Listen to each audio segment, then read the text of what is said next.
Good morning student, welcome to my YouTube channel free tuition classes माध्यमिक शिक्षण में आप सभी का स्वागत है। आपको बता दें, इस चैनल में माध्यमिक शिक्षा मंडल और राज्य शिक्षा केंद्र द्वारा प्रसारित की गई कक्षा 8वीं 9वीं एवं 10वीं की गणित की बुकों का अध्ययन किया जाता है।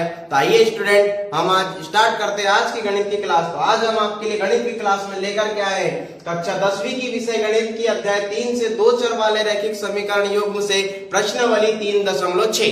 कौन सी प्रश्नावली है? प्रश्नावली 3.6 पढ़ने जा रहे हैं। और आपको बता दो, इससे पहले हमने प्रश्नावली 3.1 से 3.5 तक उसका अध्ययन कर चुका है। और आपको ज्ञात होगा कि इस अध्याय से यानी कि अध्याय 3 से आपको कुल 6 अंकों के क्वेश्चन पूछे जाएंगे। इसमें 6 अंक के क्वेश्चन में क्या क्या है? एक अंक के 2 क्वेश्चन और 4 अंक का 1 क्वेश्चन है। इस तरह से 6 अंकों के क्वेश्चन आपको वार्षिक परीक्षा में पूछे जाएंगे। और उन 6 अंकों की तैयारी के लिए हम ये अध्याय 3 का अध्ययन कर रहे हैं। तो हमने इससे पहले प्रश्नावली 3.1 से 3.5 तक अध्ययन कर चुका है। यदि आपने उन अध्यायों का अध्ययन नहीं किया है तो नीचे डिस्क्रिप्शन में उसकी लिंक डली हुई है, आप वहां से उन अध्यायों का अध्ययन कर सकते हैं, उन प्रश्नावली का अध्ययन कर सकते हैं। तो आइए आज की क्लास स्टार्ट करते हैं। तो आज की क्लास में क्या है? आज प्रश्नावली 3.6 में हम आपके लिए क्या लेकर के आए? आपने इससे पहले 3.1 से 3.5 तक पढ़ चुका है। कौन कौन सी विधियां? ग्राफिक विधि और बीजगणितीय विधि, जिसमें कि बीजगणितीय विधि में भी 3 प्रकार की विधियां थी, प्रतिस्थापन विधि, विलोपन विधि और वज्रगुणन विधि। तो अब जो प्रश्नावली 3.6 है, इसमें आपको किसी प्रकार की कोई पाबंदी नहीं है। आपको कोई भी विधि से इन समीकरणों को आप हल कर सकते हैं।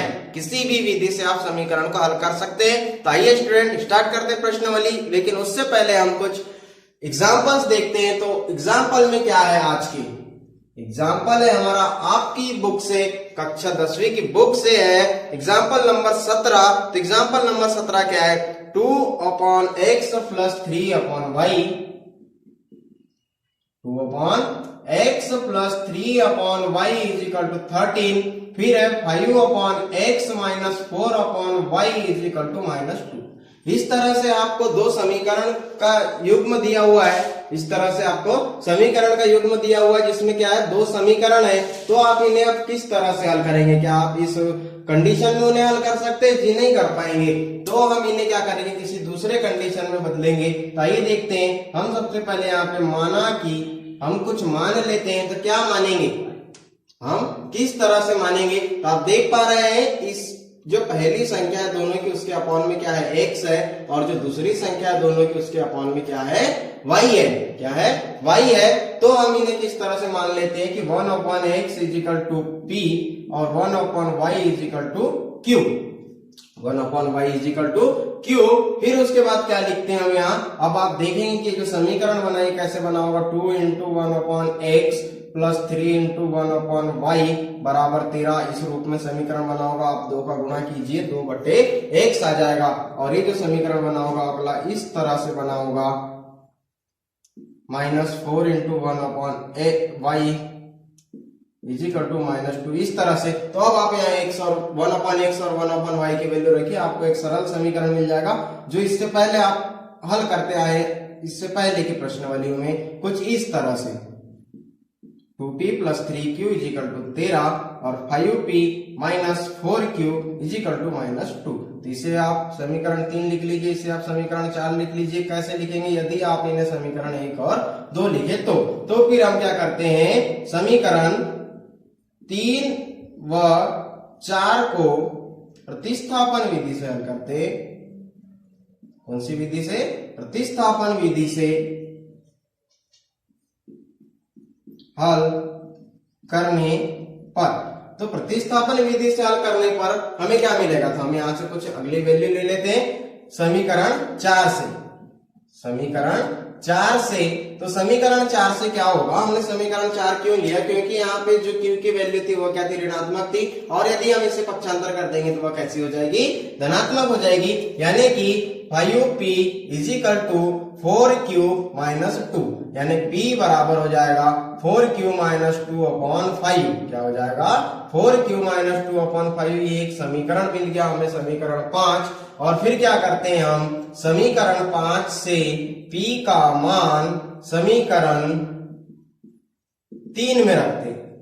समीकरण 3 में रखने पर, तो समीकरण 3 में रखने पर हमें क्या प्राप्त होगा, आप देख रहे हैं ये है 2p, तो p की वैल्यू रखेंगे 4q माइनस 2/5, फिर है plus 3q is equal to 13। तो जब इस तरह से हमें क्या मिल गया, वैल्यू मिल गई। अब हम इसे कैलकुलेट करेंगे, ये संख्या कटने रहेगी, यानी 4 दूनी ऊपर की संख्या का ऊपर गुणा, 4 दूनी 8q माइनस 2 दूनी 4 बटे 5 प्लस 3q बराबर 13। अब क्या करेंगे, हम इन दोनों को जोड़ेंगे, तो जोड़ने के लिए हमें क्या करना होगा, लघुत्तम लेना होगा, और यहाँ 5 है, इसके बट्टे में मान लेते हैं कि हम क्या है 1 है, तो 5 और 1 का लघुत्तम होता है 5, और जब 5 से 5 कटेगा तो एक बार में कट जाएगा, यानी 1 का गुणा होगा, तो जैसे कि वैसी संख्या प्लस 5 3 15q बराबर 13।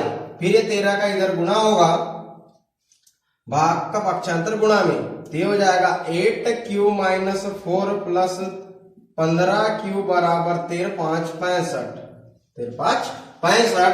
फिर उसके बाद क्या होगा, आप देखेंगे समान चिन्ह वाली संख्या जुड़ जाएगी, यानी 15 और 8 हो जाएगा 23।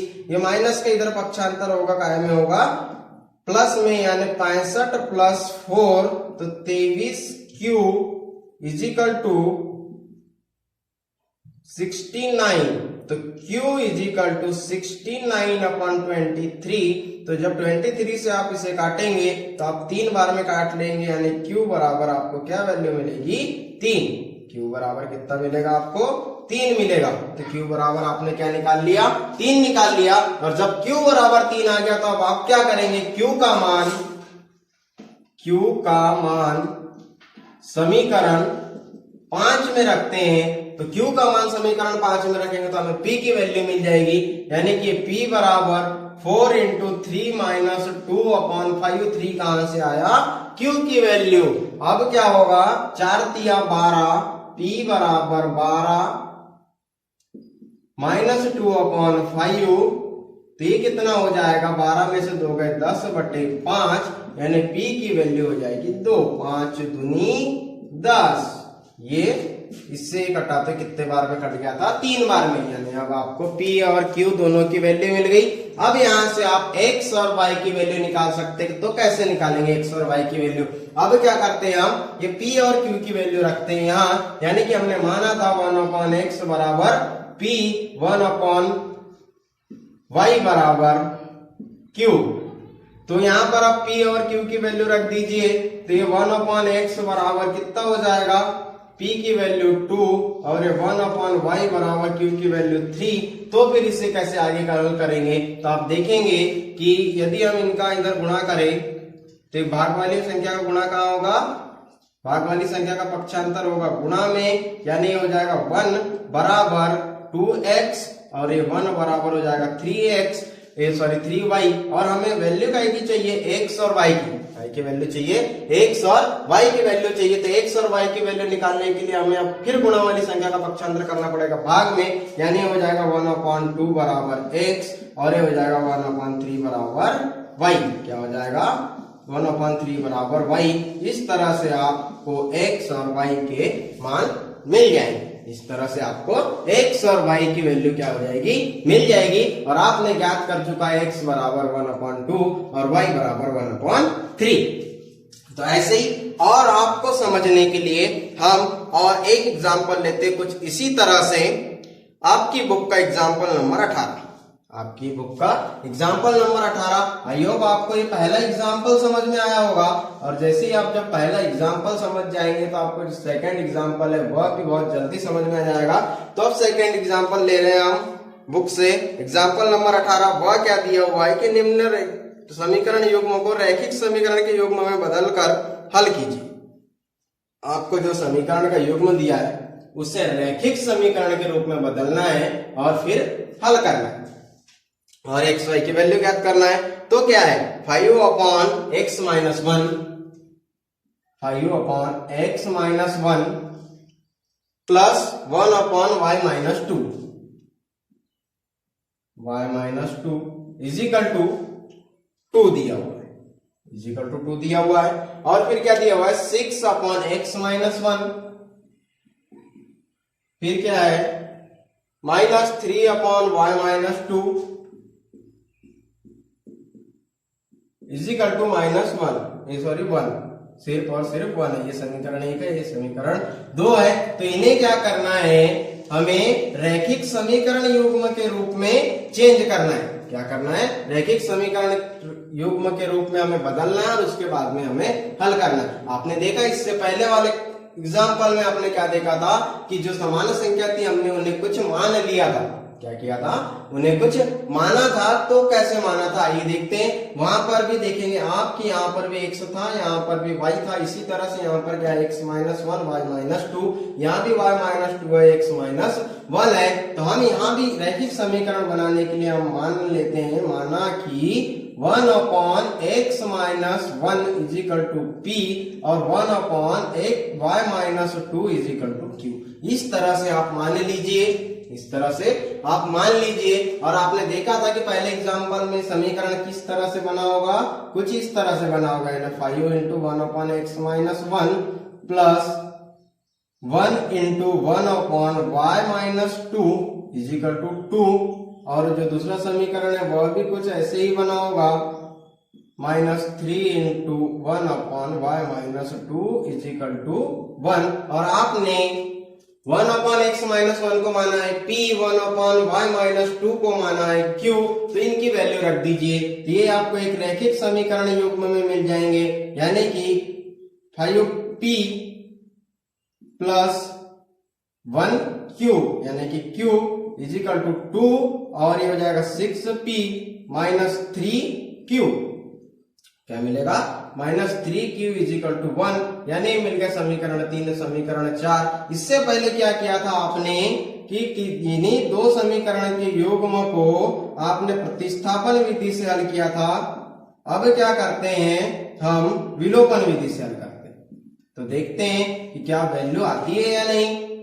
तो विलोपन विधि से हल करने पर, तो विलोपन विधि से कैसे हल करते हैं, हम किसी दोनों समीकरण में किसी एक अचर राशि के मान को क्या करते हैं, इक्वल मानते हैं, यानी इक्वल करने के लिए हम गुणा या भाग करते हैं। और उसके बाद हम किसी एक चर राशि की वैल्यू को विलुप्त कर देते हैं और फिर दूसरी चर राशि का मान निकालते हैं। और फिर उसके बाद क्या करते हैं, हम x और y की वैल्यू निकाल लेते हैं। क्या करते हैं, उसके बाद x और y की वैल्यू निकाल लेते हैं। तो वैसे ही हम यहाँ पर भी विलोपन विधि का उपयोग करते हैं। और देखते हैं यहाँ पे नीचे क्या है, नीचे आपका है 6, ऊपर है 5, ऊपर क्या है 5। और आप q में देखिए, यहाँ क्या है 1 है, यहाँ क्या है 3 है। लेकिन क्या होगा, यदि आप 3 का गुणा करते हैं और इसे हल करते हैं तो ये दोनों संख्या क्या हो जाएगी, समान हो जाएगी। क्यों होगी, क्योंकि ये माइनस है तो ये हो जाएगा प्लस। घटाने पर क्या होगा, घटाना पड़ता है हमें दोनों समीकरण को। तो जब घटाना पड़ता है तो माइनस का प्लस हो जाता है, प्लस का माइनस हो जाता है। तो जब यहाँ प्लस का माइनस होगा तो वो माइनस क्या हो जाएगा, प्लस हो जाएगा। दोनों संख्या क्या हो जाएगी, समान हो जाएगी। तो हम यहाँ क्या करेंगे, समीकरण क्या करते हैं, समीकरण 4 में 3 से क्या करते हैं, भाग देते हैं। तो अब यदि हम यहाँ 3 से भाग देते हैं तो यहाँ 1/3 आ जाएगा। तो फिर हमारे लिए कैलकुलेशन में दिक्कत हो जाएगी। तो क्या करते हैं, हम समीकरण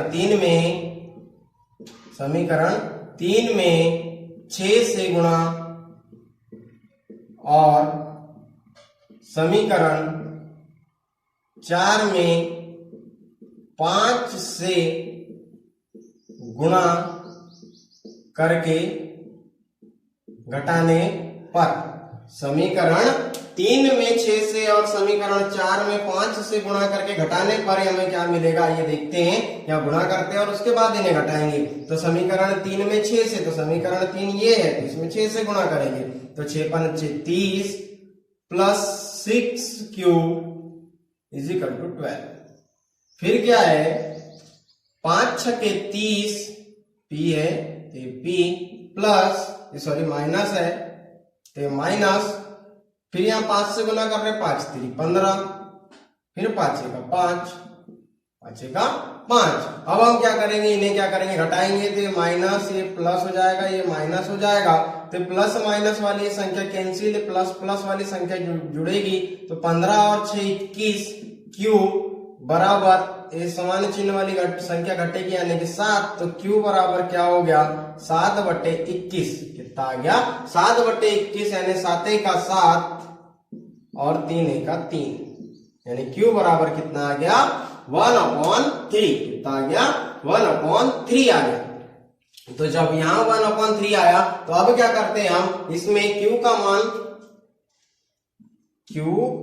मान समीकरण 4 में रखते हैं।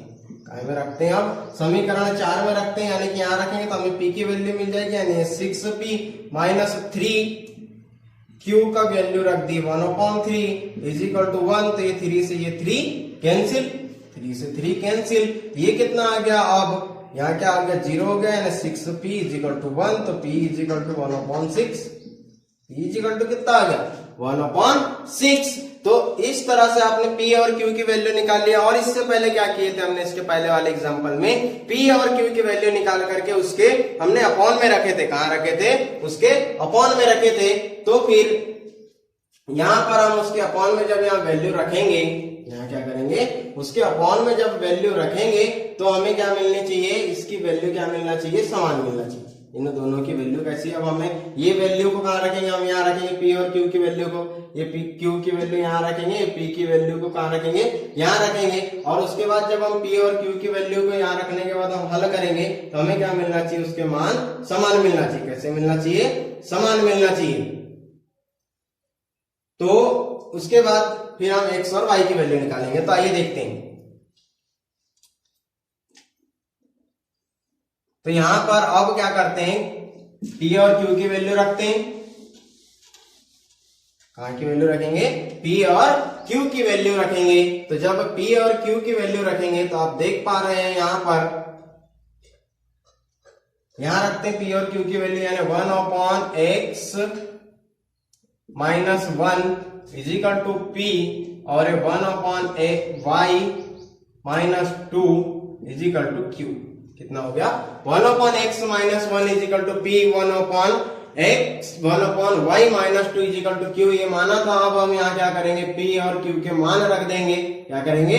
P और Q के मान रख देंगे। और जब हम P और Q के मान रखेंगे और उसके आगे हल करेंगे तो हमें एक अलग सॉल्यूशन मिलेगा। क्या मिलेगा? हमें एक अलग सॉल्यूशन मिलेगा। तो आइए देखते हैं हमें किस तरह का सॉल्यूशन मिलेगा। तो यहाँ P और Q की वैल्यू रखी है 1/x minus 1 is equal to P की वैल्यू कितनी है? 1/6। तो यहाँ भी 1/6। और जब ये 1/6 है, अब Q की वैल्यू रखेंगे 1/y minus 2 is equal to 1/3। कितनी रख दी हमने? 1/3 रख दिए। अब उसके बाद हम कैसे हल करेंगे? तो यहाँ आप देख पा रहे हैं, इसे हम आगे हल करेंगे, यानी कि इस संख्या का इधर गुणा, इसका इधर गुणा, यानी ये हो जाएगा 6।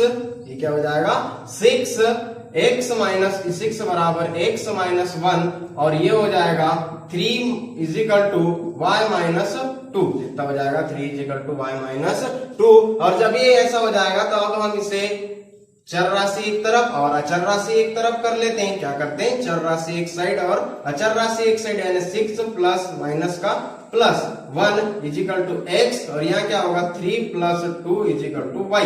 तो ये कितनी हो जाएगी वैल्यू? 6 और 1 7, 3 और 2 5 बराबर x, और ये हो जाएगा y। यानी हमें x और y के मान कैसे मिल गए? x और y के मान क्या मिल गए? 5 और 7। क्या मिले? 5 और 7 मिले। अब ऐसे ही हम इसी के थ्रू और एक एग्जांपल लेते हैं। इसी के साथ हम और एक एग्जांपल लेते हैं और उसे हम हल करते हैं, और आप उसमें काफी ज्यादा से समझ जाएंगे कि हम किस तरह से समीकरण बनाते हैं और किस तरह से आगे हल करते हैं। तो ये स्टूडेंट और एक एग्जांपल आपकी बुक का एग्जांपल नंबर 19। कौन सा एग्जांपल? Example number 19। तो उस 19 एग्जांपल में आपको क्या दिया हुआ है कि एक नाव 10 घंटे में, एक नाव कितने घंटे में? 10 घंटे में धारा के प्रतिकूल 30 किलोमीटर तथा धारा के अनुकूल 44 किलोमीटर जाती है। धारा के प्रतिकूल 30 और धारा के अनुकूल 44, और 13 घंटे में वह 40 किलोमीटर जाती है उसके प्रतिकूल और 55 किलोमीटर जाती है उसके अनुकूल। कितने घंटे में? 13 घंटे में। तो धारा की चाल तथा नाव की चाल हमें क्या करना है? ज्ञात करना है। हमें यहाँ पर धारा की चाल और नाव की चाल क्या करना है? हमें ज्ञात करना है। तो हम कैसे ज्ञात करेंगे? तो आपको पता है धारा के प्रतिकूल, यानी धारा से प्रतिकूल यानी क्या होता है? उसका उल्टा, और अनुकूल यानी उसके साथ। यानी धारा जैसे इधर बह रही है तो यदि नाव भी ऐसे ही चले तो वो क्या हो जाएगा अनुकूल, और धारा बह रही है इधर और नाव जा रही है इधर तो ये क्या हो जाएंगे दोनों प्रतिकूल। यानी कि इसको यदि हम x मान ले और इसको यदि y मान ले तो ये हो जाएगा x-1, और यदि हम इसको धारा को x मान ले और नाव को y मान ले और दोनों साथ में जा रहे हैं तो क्या होगा x प्लस y होगा। यानी आपको पता है, हम यहाँ पे सबसे पहले मान लेते हैं, माना कि धारा और क्या है नाव है, क्या है धारा और क्या है नाव है। तो धारा की चाल और क्या ज्ञात करना है हमें, पानी, धारा की चाल ज्ञात करना है और जल की चाल ज्ञात करना है। धारा यानी नाव की जो धारा है वह ज्ञात करना है और जल जो चल रहा है वह ज्ञात करना है। तो हम धारा की चाल को मान लेते हैं y, धारा की चाल को क्या मान लेते हैं हम y, और जल की चाल को क्या मान लेते हैं हम x। यानी ये जा रही है y किलोमीटर पर आवर की स्पीड से और ये जा रहा है x किलोमीटर पर आवर की स्पीड से। अब हमें क्या ज्ञात करना है, चाल ज्ञात करना है। तो चाल का सूत्र क्या होता है, आइए देखते हैं। समय का सूत्र होता है समय बराबर दूरी बटे चाल, समय बराबर क्या होता है दूरी बटे चाल, और हमें क्या ज्ञात करना है, चाल ही ज्ञात करना है। तो अब हम चाल कैसे ज्ञात करेंगे, आइए देखते हैं। हम सबसे पहले इसके ऊपर इक्वेशन बनाते हैं तो हम चाल की वैल्यू यहां से ज्ञात कर सकते हैं। तो जब चाल की वैल्यू ज्ञात करेंगे तो भाग वाली संख्या का पक्षांतर कहाँ होगा, गुणा में होगा। यानी ये कुछ इस तरह से हो जाएगी, समय गुणित चाल बराबर दूरी। तो जब ये दूरी हो जाएगी और हमको ज्ञात करना है चाल, तो ये हो जाएगा चाल बराबर गुणा वाली संख्या का पक्षांतर भाग में समय। इस तरह से हम इसे ज्ञात कर सकते हैं। लेकिन हमने क्या माना है, इनकी धारा को क्या माना है y, और जल की चाल को क्या माना है x माना है। तो आप देखिए, हम सबसे पहले ऊपर वाले सूत्र से लेते हैं, यानी कि सूत्र ये वाले से लेते हैं, समय बराबर, हमारे पास समय दिया हुआ है तो हम समय के बराबर में, और समय के बराबर में ही वो वैल्यू दी हुई है। तो देखिए 10 घंटे में क्या चलती धारा के प्रतिकूल, तो प्रतिकूल को क्या मानेंगे हम। अब यहाँ और एक चीज मानने वाली है, प्रतिकूल बराबर x माइनस वाई, और अनुकूल बराबर x प्लस वाई। हम x और y क्यों माने, तो जो प्रतिकूल यानी किसके प्रतिकूल चल रही है, जल और धारा एक दूसरे के प्रतिकूल है, इसलिए x है y है तो x माइनस वाई कर दिए, और अनुकूल यानी जल और धारा एक दूसरे के अनुकूल है इसलिए x प्लस वाई कर दिए। तो क्या होता है, आइए देखिए, 10 घंटे में, यानी 10 हमारे पास समय, इस घंटे में वह क्या करती है, 30 किलोमीटर प्रतिकूल और 44 किलोमीटर अनुकूल। 30 किलोमीटर प्रतिकूल, 30 किलोमीटर चली, लेकिन कैसी चली, प्रतिकूल चली, तो x माइनस वाई, और अनुकूल कितनी, 44 किलोमीटर, 44 किलोमीटर अनुकूल कैसी चली, अनुकूल चली, यानी क्या हो जाएगा x प्लस वाई। अब इन दोनों के बीच में कौन सा चिन्ह आएगा, अब इन दोनों के बीच में कौन सा चिन्ह आएगा, तो अब आप देखेंगे हमें क्या करना है। आपको क्वेश्चन में पूछा गया इनकी धारा, यानी चल कितनी रही है, इतनी इतनी, हम इनका रेशियो निकालेंगे और क्या करेंगे, जोड़ देंगे। फिर अगली कंडीशन क्या बोलता है, 13 घंटे में, कितने घंटे में, 13 घंटे में, 13 घंटे में क्या बोल रहा है, 40 किलोमीटर प्रतिकूल और 55 किलोमीटर अनुकूल। 40 किलोमीटर कैसे चल रही है, प्रतिकूल, यानी x minus y, plus 55 kilometre अनुकूल यानी x प्लस वाई, यानी x प्लस वाई। तो आप देख रहे हैं, अभी हमने इसके पहले जो 2 एग्जांपल किए थे, आपको कुछ उसी तरह की अब इक्वेशन यहाँ पर आ चुकी है। यानी कि इसे यदि हम मान ले समीकरण 1 और इसे मान ले समीकरण 2, क्या मान ले, समीकरण 1 और समीकरण 2, तो फिर हम आगे किस तरह से हल करेंगे। अब आप देख सकते हैं इन दोनों में हम और भी एक चीज मानेंगे, क्या मानेंगे। अब हम यदि 1/x माइनस वाई बराबर मान ले p, और 1/x प्लस वाई बराबर मान ले q, इस तरह से मान लेते हैं, रैखिक समीकरण रूप में बदल जाएगा। जो भी समीकरण युग्म दिया है आपको, तो यहाँ क्या लिखेंगे हम, 1/x, यानी ये इसके इंटू में आ जाएगा, ये क्या आएगा, इसके इंटू में आ जाएगा, यानी हो जाएगा 30p प्लस 44q बराबर 10, और 40p प्लस 55Q बराबर 13, बराबर क्या होगा 13। अब आपको दो समीकरण मिल चुके हैं। अब क्या हुए, आपको दो समीकरण मिल चुके हैं, तो आप इसे किसी भी बीजगणितीय विधि से हल करके इसकी क्या निकाल सकते हैं, x और y के मान निकाल सकते हैं। तो समीकरण 3 व 4 को कौन सी विधि से हल करते हैं, अब हम प्रतिस्थापन विधि से। प्रतिस्थापन विधि से, तो प्रतिस्थापन विधि से हल करेंगे तो किस तरह से हल करेंगे, तो आइए देखते हैं। समीकरण 3 से यहां क्या होगा, 3p is equal to 10 minus 44q, तो p इजिकल टू 30p है, तो इजिकल टू कितना हो जाएगा 10 ऋण 44q बराबर 30। क्या हो जाएगा 10 ऋण 44q बराबर 30, यानी ये मिल गया हमें समीकरण नंबर 5।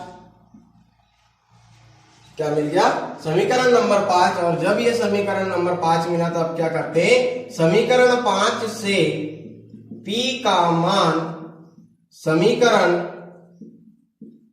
4 में रखने पर, समीकरण 4 में रखने पर तो p की वैल्यू रखी अब यहां, तो ये हो जाएगा 40।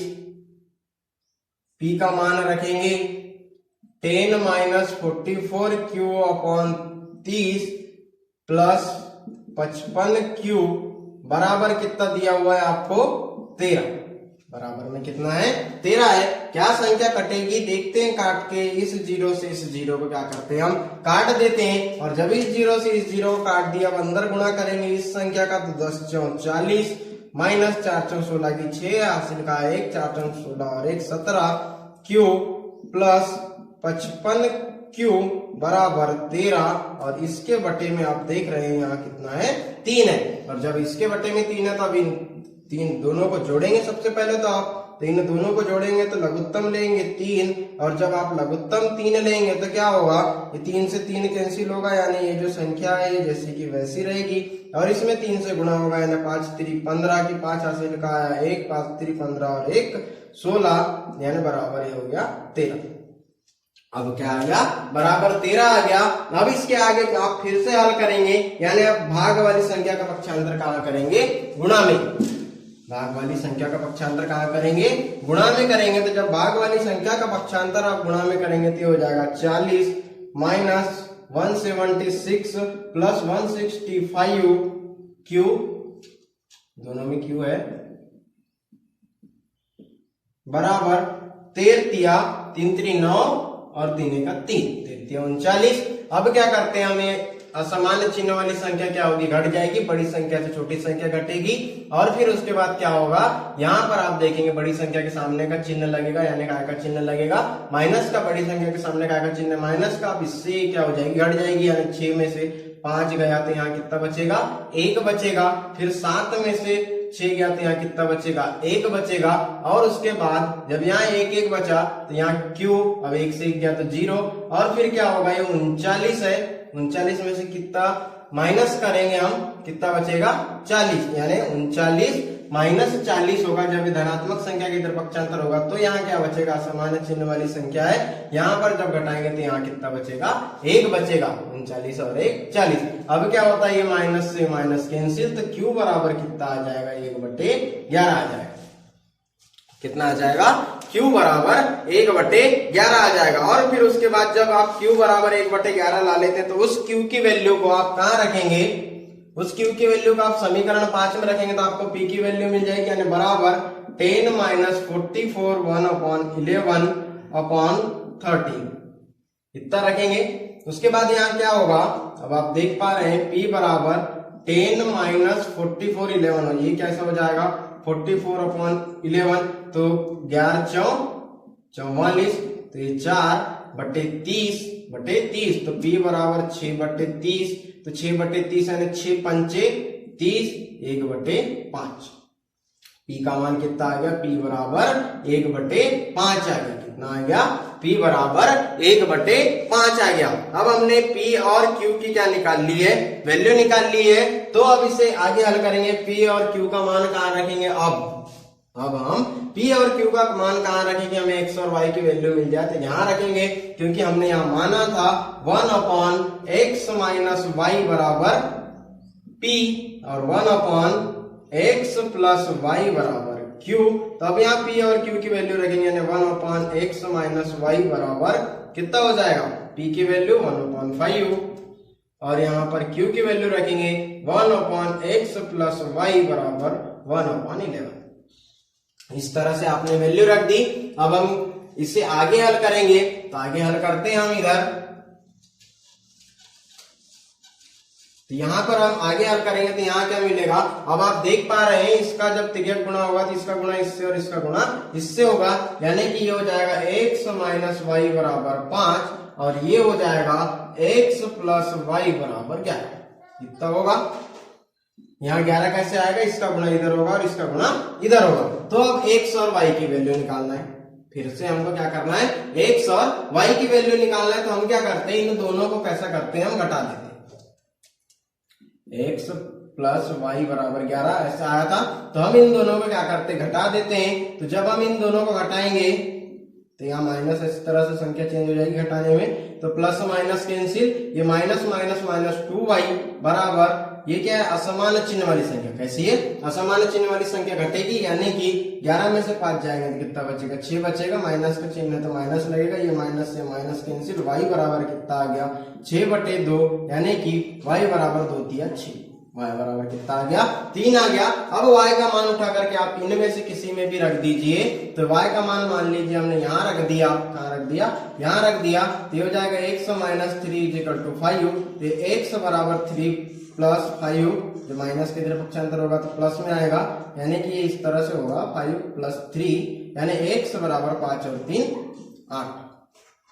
x बराबर कितना होगा, 5 और 3 8 होगा। तो अब आप यहाँ लिख सकते हैं धारा यानी 3 किलोमीटर पर आवर की स्पीड से थी, और जो जल था वह कैसा था, 8 किलोमीटर पर आवर की स्पीड का था। कैसा था, 8 किलोमीटर पर आवर की स्पीड का था। तो इस तरह से आपने निकाली वैल्यू कि आपने देखा कि धारा की चाल और जल की चाल निकाल ली। तो धारा की चाल 3 किलोमीटर और जल की चाल 8 किलोमीटर। तो ये थे कुछ एग्जांपल्स आपके प्रश्नावली के पहले। तो अब इन्हीं एग्जांपल्स की सहायता से हम देखते हैं कि प्रश्नावली के क्वेश्चंस को आप किस तरह से हल करते हैं। तो आइए स्टूडेंट स्टार्ट करते हैं प्रश्नावली। स्टार्ट करते हैं प्रश्नावली 3.6। कौन सी प्रश्नावली, प्रश्नावली 3.6। और उसमें आप देखते हैं पहला क्वेश्चन क्या है। तो जो पहला क्वेश्चन है उसमें आपको बहुत सारे पार्ट दिए हुए हैं, और उसमें कहा गया है कि निम्न समीकरणों के युग्म को सबसे पहले रैखिक समीकरण युग्म में बदल के आपको हल ज्ञात करना है। आपको जो समीकरण के युग्म दिए हुए हैं उन्हें रैखिक समीकरण युग्म के रूप में बदलकर आपको क्या करना है, हल ज्ञात करना है। तो आइए स्टूडेंट देखते हैं हम कि हम जो पहला क्वेश्चन दिया हुआ है वह क्या है, 1/2x प्लस 1/3y बराबर 2, 1/3x plus 1/2y is equal to 13/6, यानी 13/6। इस तरह से आपको समीकरण का युग्म दिया है, इसे आप रैखिक समीकरण युग्म में किस तरह से बदलते हैं। यहाँ आपने अभी एग्जाम्पल देखिए, आपने एग्जाम्पल में कैसे बदला था, यहाँ पर भी देखिए आप किस तरह से बदलेंगे। यहाँ आप मान लीजिए, यहाँ देखिए 1/x, इसमें भी 1/x, इसमें 1/y, इसमें 1/y। यहाँ हम मान लेते हैं, माना कि 1/x बराबर p और 1/y बराबर क्या होता है, q होता है। 1/x बराबर p और 1/y बराबर होता है q।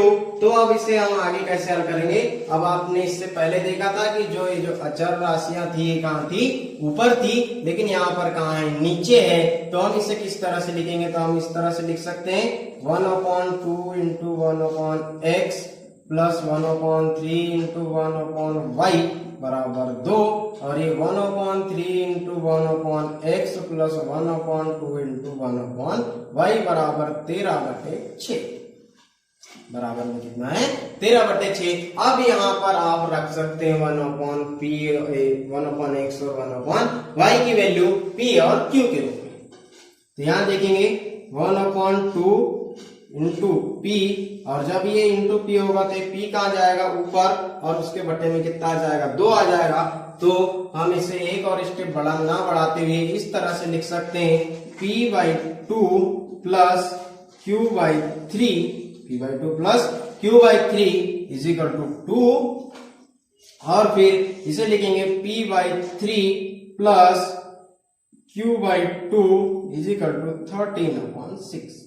इस तरह से हम लिख सकते हैं जी, बिल्कुल लिख सकते हैं। अब देखिए, यदि आप इन्हें समीकरण 1 और 2 मानते हैं तो इसे आप मानेंगे समीकरण 3 और इसे आप समीकरण 4। इस तरह से आप मानेंगे। तो इसके आगे हम क्या करते हैं, समीकरण 3 और 4 को हल करते हैं। तो कैसे हल करेंगे, आप देखेंगे कि इनके अपॉन में क्या है, अचर राशि, तो इन्हें क्या कर सकते हैं, हम जोड़ सकते हैं। यानी कि हम इन्हें और भी दूसरे रूप में कुछ इस तरह से लिख सकते हैं। इसे मान लीजिए समीकरण 3, इसे मान लेते हैं हम समीकरण 4। इसके आगे हम इधर हल करते हैं। तो यहाँ देखेंगे हम इन दोनों को जोड़ेंगे तो इसके लिए जो लघुत्तम आएगा क्या आएगा, 3 दूनी 6 आएगा और ये 6 इसका लघुत्तम हो गया। और जब 6 लघुत्तम हुआ तो 2 तिया 6, 3 से गुणा होगा ऊपर 3p और 3 दूनी 6 तो 2 से गुणा होगा 2q बराबर 2। बराबर कितना है, 2 है। फिर इसे भी उसी तरह से हल करेंगे तो यहाँ 3 और 2 का लघुत्तम आएगा 6 और जब 3 और 2 का लघुत्तम 6 आएगा तो 3 दूनी 6 यानी 2p प्लस 2 तिया 6 3q इज इक्वल टू, यहाँ आपको क्या दिया हुआ, 13/6 दिया हुआ है। अब क्या करते हैं, हम इन भाग वाली संख्या का पक्षांतर करते हैं गुणा में। इस भाग वाली संख्या का पक्षांतर कहाँ करते हैं, गुणा में। तो यहाँ गुणा में करने पे आपको क्या प्राप्त होगा, आप यहाँ देखेंगे 3p प्लस 2q और 6 दूनी 12, 6 दूनी 12 और इसे क्या प्राप्त होगा, 2p प्लस 3q बराबर 13/6 गुणित 6, ये गुणा से गुणा कैंसिल, यानी यहाँ कितना बच गया, 13 बच गया। इसके बराबर में क्या बच गया, 13 बचा। कैसे बचा, इसका इधर पक्षांतर को गुणा में और गुणा से दोनों 6 से 6 क्या हो गई, कैंसिल हो गई। अब ये जो समीकरण मिले हमें क्या मिले, एक और नए समीकरण मिल गए, समीकरण 5 और ये समीकरण 6। तो आपने देखा कि किस तरह से आपको पहला दूसरा समीकरण दिया हुआ था, उसमें से आपने मान के तीसरा चौथा निकाला और इस तीसरे चौथे से हल करके आपने 5वां और 6वां समीकरण निकाला। अब आप 5वें और 6वें समीकरण को किसी भी विधि से हल कर सकते हैं। यानी कि समीकरण 5 व 6 को प्रतिस्थापन, अभी तक हमने एग्जाम्पल में भी देखा कि प्रतिस्थापन विधि और विलोपन विधि का उपयोग किया। हम यहाँ क्या वज्र गुणन विधि से हल कर सकते हैं, जी बिल्कुल कर सकते हैं। तो हम इसे वज्र गुणन विधि से हल करते हैं, वज्र गुणन विधि से। तो वज्र गुणन विधि से हम हल करेंगे तो किस तरह से हल करेंगे, आपको पता है हमारी वज्र गुणन विधि का जो फॉर्मेट होता है वह क्या होता है, 23/12। क्या होता है, 23/12 होता है। तो इस 23/12 वाले फॉर्मेट से हम इसे आगे हल करेंगे। तो कैसे हल करेंगे, अब समीकरण 5 और 6 में हम इस 23/12 को फॉलो करेंगे। तो ये किस तरह से करेंगे, आइए देखते हैं। सबसे पहले 2, यानी कि ये 2, यानी यहाँ लिख लेते हैं हम 2 और ये 3। फिर क्या करते हैं 3, यानी कि ये वाला 3। तो ये वाला जब 3 लिखेंगे तो देखिए आप इसका अंदर यदि पक्षांतर करते तो माइनस हो जाएगा और इसका यदि आप बाहर ही रखते हैं तो क्या होगा, प्लस होगा। तो इसका हम यदि अंदर पक्षांतर करें तो ये क्या हो जाएगा, माइनस हो जाएगी संख्या, ये -12 -13। तो ये हो जाएगा बराबर 0, ये हो जाएगा बराबर 0। इस तरह से होगा। तो जब ये इस तरह से हो जाएगा तो जो हमें 3 वाली जो ये जो संख्या मिलेगी क्या मिलेगी, -12 -13। तो ये हो जाएगा -12, ये हो जाएगा -13। फिर उसके बाद आप क्या देखते हैं, यहाँ 1 है तो ये हम इस 1 को उतारेंगे, यानी कि पहली वाली संख्या 3 और 2। फिर उसके बाद 2 है तो यहाँ होगा 2 और 3 होगा। क्या होगा, 2 और 3 होगा। तो 2 और 3 हो गया। तो इनका जब तिर्यक गुणा होता है पहली वाली का तो वह x के अपॉन में, इन दोनों का तिर्यक गुणा होता है y के अपॉन में और इन दोनों का तिर्यक गुणा होता है 1 के अपॉन में। आइए आगे बढ़ाते हैं, इसे लिखते हैं x अपॉन 13 दूनी 26 यानी -26, फिर -12 तिया 36, तो -36 आपको समझ में आ गया होगा। हमने किस तरह से किया, इसका और इसका गुणा यहाँ किया और इसका और इसका गुणा करके यहाँ कर दिया। फिर बराबर y के अपॉन में 12 दूनी 24, यहाँ माइनस है तो माइनस लगेगा, -24, 13 तिया 39, ये माइनस पहले से हमारे इक्वेशन का आता है। फिर यहाँ माइनस, ये 39, फिर बराबर 1 के अपॉन में 2 दूनी 4, 3 3 9, 2 दूनी 4, 3 3 9। तो आइए देखते हैं इसे आगे आप किस तरह से हल करेंगे। ये माइनस और ये माइनस क्या होगा, प्लस हो जाएगा। और जब ये माइनस से माइनस प्लस होगा तो असमान चिन्ह वाली संख्या घटेगी, बड़ी संख्या के सामने का क्या लगेगा, चिन्ह लगेगा। देखिए ये माइनस माइनस क्या होगा, प्लस होगा, यानी 26 प्लस 36 हो जाएगा। क्या होगा, 26 प्लस 36 हो जाएगा। और जब 26 प्लस 36 होगा तो आप देख पा रहे हैं असामान्य चिन्ह वाली संख्या क्या होती है, हमेशा घटती है। बड़ी संख्या के सामने का चिन्ह लगता है, तो आपके बड़ी संख्या के सामने क्या धनात्मक चिन्ह है, और इन दोनों को घटाएंगे तो कितना बचेगा, 10। यहाँ आ गया 10 बराबर। फिर यहाँ पर माइनस माइनस क्या होगा, प्लस होगा, तो -24 प्लस 39। फिर असमान चिन्ह वाली संख्या घटेगी, बड़ी संख्या के सामने का चिन्ह लगेगा, तो y बराबर कितना आ जाएगा, असमान चिन्ह वाली संख्या घटाइए, 9 में से 4 गए 5 और 3 में से 2 गया तो 1, यानी कितना आ गया 15। फिर बराबर 4 में से 9। अब क्या करना है हमें, 4 में से 9 करना है। तो 3 3 सबसे पहले 9 होगा, पहले ऐसा गुणा होता है इस तरफ से, तो 3 3 9 माइनस 2 दूनी 4, यानी 1/5 आएगा। क्या आएगा, 1/5 आएगा। इस तरह से यहाँ पर क्या आएगी, संख्या आएगी। और जब इस तरह से संख्या आएगी तब आप देख सकते हैं इसे किस तरह से लिखते हैं, हम x/10 इजिकल टू 1/5 लिखेंगे, और फिर y/15 इजिकल टू भी 1/5 लिखेंगे। तो इसके आगे जब हम हल करेंगे तो किस तरह से करेंगे, आप देख सकते हैं 5 का इधर पक्षांतर होगा, 10 का इधर गुणा होगा, 5 का इधर गुणा होगा, तो 5x बराबर 10। फिर यहाँ 5y बराबर 15, और ये x और y की वैल्यू निकालना है, x बराबर 10/5 और y बराबर 15/5। तो 5 दूनी 10, 5 3 15, x बराबर 2, y बराबर 3। x बराबर 2, y बराबर 3। तो हमने काय की वैल्यू निकाल ली x और y की, जबकि हमें चाहिए तो यहाँ x और y की वैल्यू रख दीजिए। कहाँ रख दीजिए, यहाँ पर आप एक तो x और y की वैल्यू यहाँ रख दीजिए, या फिर आपको यहाँ p और q की वैल्यू निकालना था, तो ये जो मान है इस मानों को आप चेंज कर सकते हैं। यहाँ पर जो समीकरण में आपको p और q दिया है तो आप यहाँ p और q लिख सकते हैं। तो ये p और क्या हो जाएगा, ये q हो जाएगा, ये हो जाएगा, यहाँ पर क्या हो जाएगा q, यहाँ पर क्या हो जाएगा p हो जाएगा। यानी यहाँ पे जो मान आएंगे वो क्या आएंगे, p और q क्या आएंगे। यहाँ जो मान आएंगे आपके समीकरण में जो अचर राशि होगी और जो चर राशि होगी आप उसी के नाम लिखेंगे। हमने यहाँ x y लिख दिया था, यहाँ पर आप p और q कर लीजिए। कर लीजिए p और q कर लीजिए। और जब आपने p और q कर लिया तो आप क्या करते हैं, p q का मान यहाँ रखते हैं, तो ये हो जाएगा 1/x बराबर p की वैल्यू 2, और ये हो जाएगा 1/y बराबर q की वैल्यू 3। यानी हम x बराबर 1/2 और y बराबर 1/3 यहाँ लिख सकते हैं। तो आप देखेंगे x की वैल्यू 1/2 और y की वैल्यू क्या आ गई, 1/3 आ गई। इस तरह से हम x और y की वैल्यू निकालेंगे एक्सरसाइज में। तो ये था पहला क्वेश्चन। आई होप आपको ये क्वेश्चन समझ में आया होगा। ऐसे ही अब हम देखते हैं क्वेश्चन नंबर 2। कौन सा क्वेश्चन, क्वेश्चन नंबर 2। तो देखते हैं क्वेश्चन नंबर 2 में हमें किस तरह की इक्वेशन दी हुई है। क्वेश्चन नंबर 2 में हमें कौन सी इक्वेशन दी हुई है, किस तरह की इक्वेशन दी हुई है। तो क्वेश्चन नंबर 2 में हमें इक्वेशन दी हुई है 2/√x plus 3/√y। 2/√x plus 3/√y बराबर में है 2, और फिर 4/√x, ये हो गया 2, फिर है 4/√x प्लस माइनस है 9/√y बराबर -1। 9/√y बराबर -1। इस तरह से आपको सेकंड क्वेश्चन में समीकरण 1 और समीकरण क्या दिया हुआ है, 2 दिया हुआ है। तो आप इससे आगे हल करेंगे,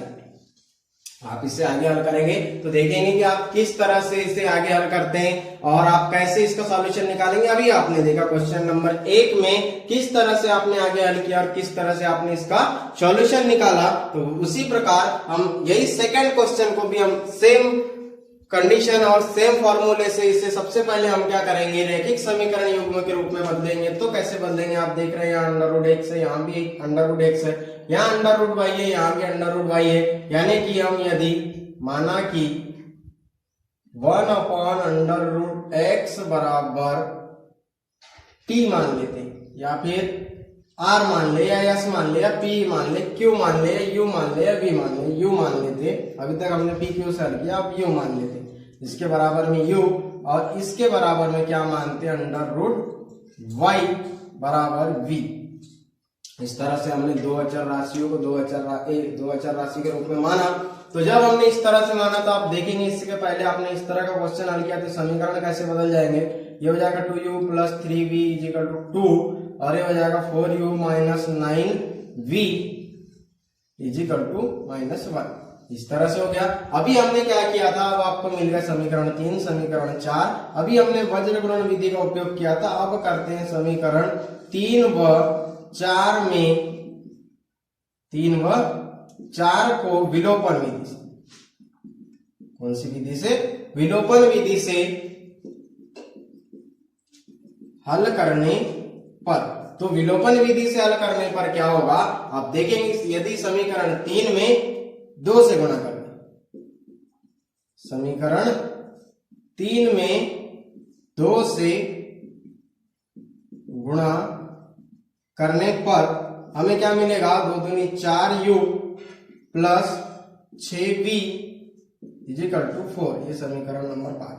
तो हमें अब देखिए एक और नया समीकरण मिल गया, समीकरण नंबर 5। अब क्या करते हैं हम, समीकरण 3 और 4 में हमने अप्लाई कर दिया है कौन सी विधि, विलोपन विधि। तो विलोपन विधि में क्या होता है, हमें किसी एक चर राशि को क्या करना होता है, विलुप्त करना होता है। तो हमने उस विलुप्त करने के लिए हमने क्या किया, समीकरण 3 में 2 से गुणा किया। समीकरण 3 में 2 से गुणा किया, तो समीकरण 3 में 2 से गुणा किया, 2 दूनी 4, 3 दूनी 6, 2 दूनी 4। अब क्या करते हैं, समीकरण 5 से 4 को घटाने पर, समीकरण 5 से 4 को घटाने पर 4u + 6v = 4 और 4 क्या है, 4u - 9v = -1।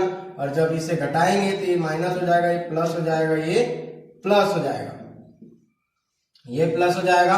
तो प्लस माइनस कैंसिल, 9 और 6 15v बराबर 4 और 1 5। तो v बराबर आया 5/15। कितना आया, 5/15, यानी कि v बराबर 1/5। सॉरी 5 3 15, 1/3 कितना आ गया, 1/3 आ गया। अब v का मान समीकरण 4 में, v का मान समीकरण 4 में, तो ये आ गया यहाँ पर 4u - 9 1/3 = -1, 3 3 9।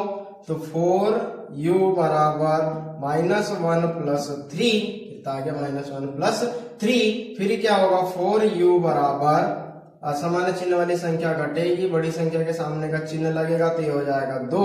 तो u बराबर 2/4, यानी कि u बराबर 1/2। आपको u और v की वैल्यू मिल गई।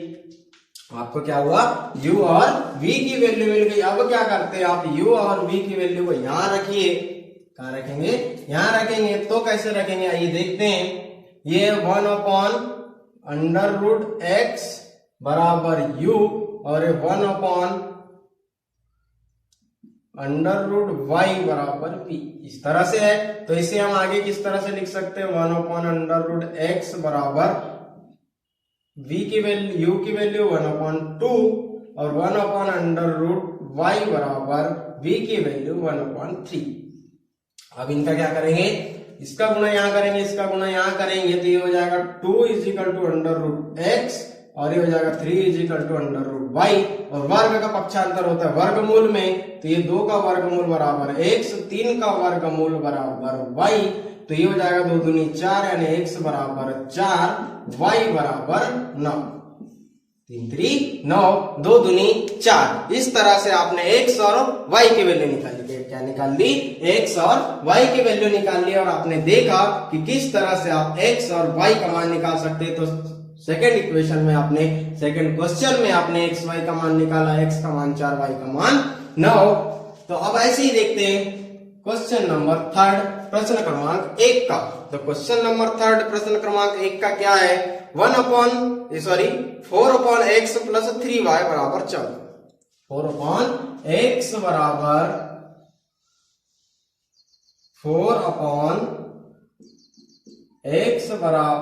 4/x प्लस 3y बराबर 14। उसके बाद सेकंड इक्वेशन क्या दी हुई है बुक में, 3/x माइनस 4y बराबर 23। 3/x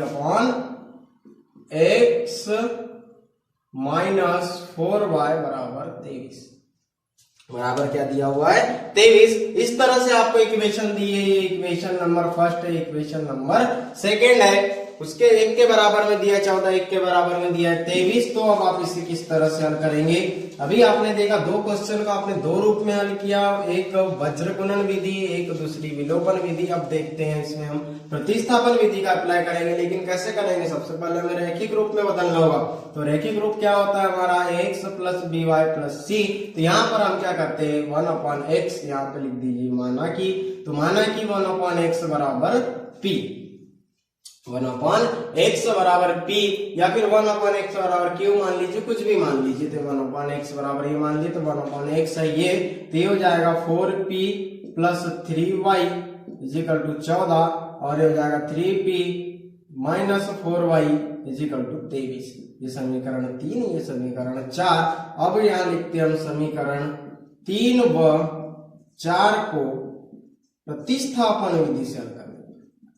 प्रतिस्थापन विधि से हल करने पर, तो हमें प्रतिस्थापन विधि से हल करने पर क्या प्राप्त होगा, आप देख सकते हैं। हमें लेते हैं समीकरण 3 से, समीकरण 3 से क्या करते हैं हम, p की वैल्यू निकालते हैं, यानी 4p बराबर 14 माइनस 3y। तो p बराबर 14 माइनस 3y बटे 4। इस तरह से हमें क्या मिली, संख्या मिल गई। ये मिल गया हमें समीकरण नंबर 5। और आप देख पा रहे हैं ये समीकरण नंबर क्या है, 3 है। इससे हमने वैल्यू निकाली, इस माइनस का इधर क्या किया, सॉरी इस प्लस का इधर पक्षांतर किया माइनस में, तो 3 था माइनस 3y, और इस गुणा का हमने पक्षांतर किया भाग में, तो 14 माइनस 3y बटे 4। अब क्या करते हैं, p का मान समीकरण 4 में रखेंगे। p का मान कहाँ रखते हैं हम, समीकरण 4 में रखते हैं, यानी यहां रखेंगे तो यहाँ p का मान रखेंगे तो 3। अब यहाँ क्या है, 14 माइनस 3y अपॉन 4, फिर minus 4y is equal to 23, is equal to कितना है, 23 है। क्या ये संख्या कटेगी जी, बिल्कुल नहीं कट रही है। तो कैसा करेंगे, इसका अंदर गुणा कर देंगे 3 को ऊपर में, 14 3 42 है, 3 चौके 12 की 2 हासिल का 1, 3 का 3 और 1 4, माइनस 3 3 9y बटे 4 माइनस 4y इजिकल टू 23। फिर आप क्या करते हैं, इन दोनों को इससे घटाएंगे, तो यहाँ इसके अपॉन में यदि 1 है, तो 4 और 1 का लघुत्तम होता है 4। 4 और 1 का लघुत्तम कितना होता है, 4। 4 का 4 यानी 42 माइनस 9y माइनस 4 4 16y, 4 का 4 4 से गुणा होगा, बराबर 23। फिर क्या करते हैं, भाग वाली संख्या का पक्षांतर गुणा में, यानी 42 माइनस माइनस वाली संख्या एक स्टेप और लिख लेते हैं, माइनस 9 माइनस 16y बराबर 4 का यहाँ गुणा होगा, 4 3 12 की 2 हासिल का 1, 4 2 8 और 1 9। इस तरह से फिर उसके आगे क्या होगा, इस समान चिन्ह वाली संख्या जुड़ेगी, 9 और 6 25 यानी माइनस 25y बराबर 92 माइनस 42 यानी माइनस कितना है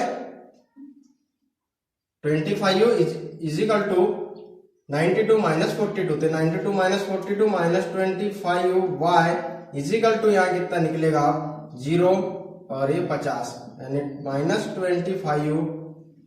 अब यहां से y की वैल्यू निकाल सकते हैं, y बराबर 15 अपॉन माइनस 25, 25 दूनी 50 और माइनस लगाए तो माइनस, यानी y बराबर कितना आ गया, माइनस 2 आ गया।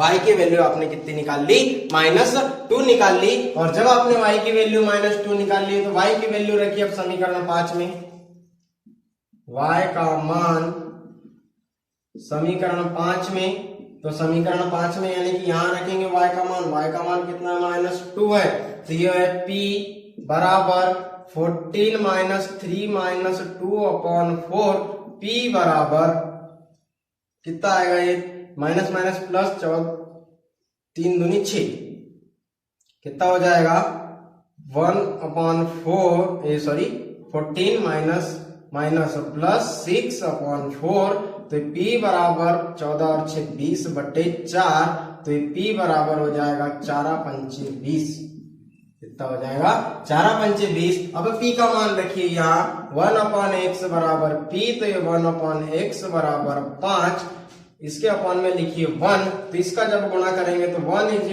5x, तो x बराबर 1/5, x बराबर 1/5। ये कैसे हो गया, भाग की संख्या का पक्षांतर गुणा में, फिर ये गुणा वाली संख्या का पक्षांतर इस तरफ हुआ भाग में, तो ये कितना आ गया x बराबर 1/5 और y बराबर कितना आ गया 2 आ गया, x अपॉन 1/5 x की वैल्यू और y की वैल्यू आ गई -2। तो ये था क्वेश्चन नंबर 3। अब ऐसे ही देखते हैं इसके आगे क्वेश्चन नंबर 4। इसी के आगे कौन सा क्वेश्चन है, क्वेश्चन नंबर 4। और देखते हैं हम कि क्वेश्चन नंबर 4 में हमें किस तरह की इक्वेशन दी है, हमें किस तरह से सॉल्यूशन निकालना। तो यहाँ इक्वेशन दी है 5/x - 1 plus 5/x - 1 plus 1/y -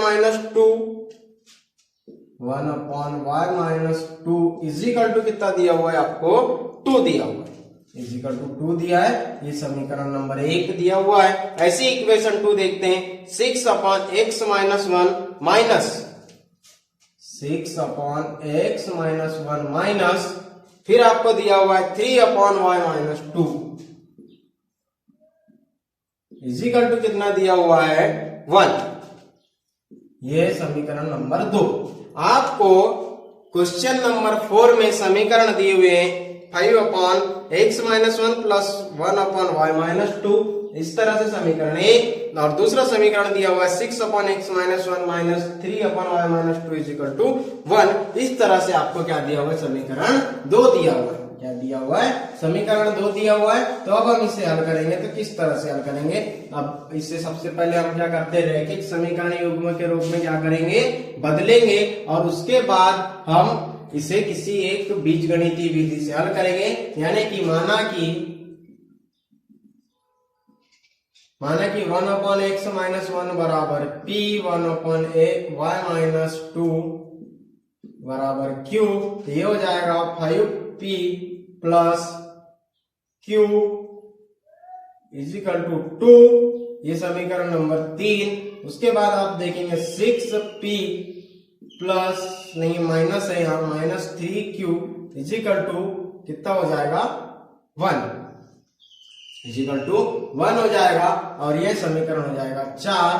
तो अब क्या करते हैं, समीकरण 3 व 4 को प्रतिस्थापन विधि से हल करने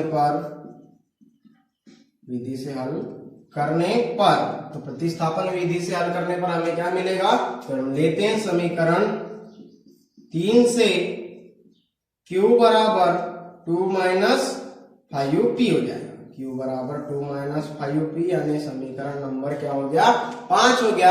अब क्या करते हैं हम, P का मान समीकरण 4 में रखते हैं। कहाँ रखते हैं, P का मान समीकरण 4 में रखते हैं। तो P का मान समीकरण 4 में रखिए, तो ये हो जाएगा 6P की वैल्यू 2 - 5P, और फिर क्या हो गया -3Q, सॉरी Q की वैल्यू निकाली हमने यहां से, तो यहाँ Q का मान रखेंगे, क्या का मान, Q का मान, तो Q का मान रखेंगे 6P - 3 2 - 5P, क्या रखेंगे 2 - 5P इज इक्वल टू 1। इस तरह से तो हो जाएगा 6P माइनस 3 दूनी 6, और माइनस माइनस प्लस 5 3 15P बराबर 1, बराबर कितना होगा 1 होगा। अब ये समान चिन्ह 15 और 6 कितना हो जाता है 21, कितना होगा 15 और 6 21P बराबर है, माइनस के इधर पक्षांतर होगा प्लस में, यानी कि 6 और 1 हो जाएगा 7, तो P बराबर हो गया 7/21, यानी कि P बराबर 1/3। p बराबर कितना आया 1/3 आया। अब ऐसे ही p का मान समीकरण 5 में, तो p का मान समीकरण 5 में यानी q बराबर 2 माइनस 5 1/3, तो ये कितना हो जाएगा 2 माइनस 5/3 इस तरह से हो जाएगा। तो अब इससे हम क्या करेंगे, इसे घटाएंगे, तो जब इसे घटाएंगे तो ये कितना हो जाएगा q बराबर 3 लघुत्तम आया, 3 का 3, 3 दूनी 6 माइनस 5 और 6 माइनस 5 1/3, 6 माइनस 5 बराबर 1/3 यानी q बराबर भी कितना आया 1/3 आया। आपने देखा कि p और q की वैल्यू कितनी आई 1/3 आई। अब देखते हैं हम p और q की वैल्यू कहाँ रखेंगे, अब यहाँ रखेंगे जहां हमने माना था, यानी 1/x माइनस 1 बराबर 1/3 और 1/y माइनस 2 बराबर 1/3।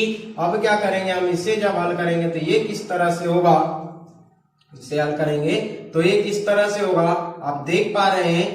यदि हम इसे यहां लिख दे 1/x माइनस 1 बराबर 1/3, फिर क्या 1/y माइनस 2 बराबर 1/3, इसका गुणा इधर इसका गुणा इधर यानी 3 इजिकल टू x माइनस 1 और y माइनस 2 इजिकल टू 3, इस तरह से हो गया। तो माइनस के इधर पक्षांतर प्लस में 3 प्लस 1 बराबर x, तो ये हो जाएगा y इजिकल टू 3 प्लस 2, 3 और 1 4 यानी x बराबर 4 और y बराबर 5, y बराबर 3 और 2 5। इस तरह से हमने x और y की वैल्यू निकाल ली। क्या क्या आ गई आपके पास में x और y की वैल्यू, x बराबर 4 और y बराबर 5। तो ये था क्वेश्चन नंबर 4। अब ऐसे ही हम आगे देखते हैं क्वेश्चन नंबर 5। फ्रेंड देखते हैं क्वेश्चन नंबर 5। क्वेश्चन नंबर 5 में आपको क्या इक्वेशन दी हुई है, क्वेश्चन नंबर 5 में आपको दिया हुआ है 7x minus 2y upon xy is equal to 5 और यहाँ दिया हुआ है 8x plus 7y upon xy is equal to 15। इस तरह से आपको दिया हुआ है क्वेश्चन नंबर 5। इससे आप रैखिक समीकरण युग्म में बदलेंगे तो कैसे बदलते हैं आइए देखते हैं। यहाँ पर इसे हम लिख सकते हैं इस तरह से 7x upon xy minus 2y upon xy, इस तरह से हम लिख सकते हैं बराबर 5। इस समीकरण 1 से हमने लिखा और समीकरण 1 से ऐसा किस लिए लिख लिया हमने, आप देख पा रहे हैं यहाँ पे क्या है, दोनों के अपॉन में वैल्यू है, ये क्या है दोनों के बटे में। यदि हम इससे इसको घटाएंगे तो आप देखेंगे x और y क्या आएगा, लघुत्तम आएगा और xy लघुत्तम से xy कैंसिल, तो 7x माइनस फिर xy से xy कैंसिल, सो 2y आ जाएगा। इस तरह से हमने इसे अलग अलग दो रूप में तोड़ लिया। फिर वैसे ही इसे भी तोड़ लेते हैं 8x upon xy plus 7y upon xy बराबर क्या बच गया हमारे पास 15।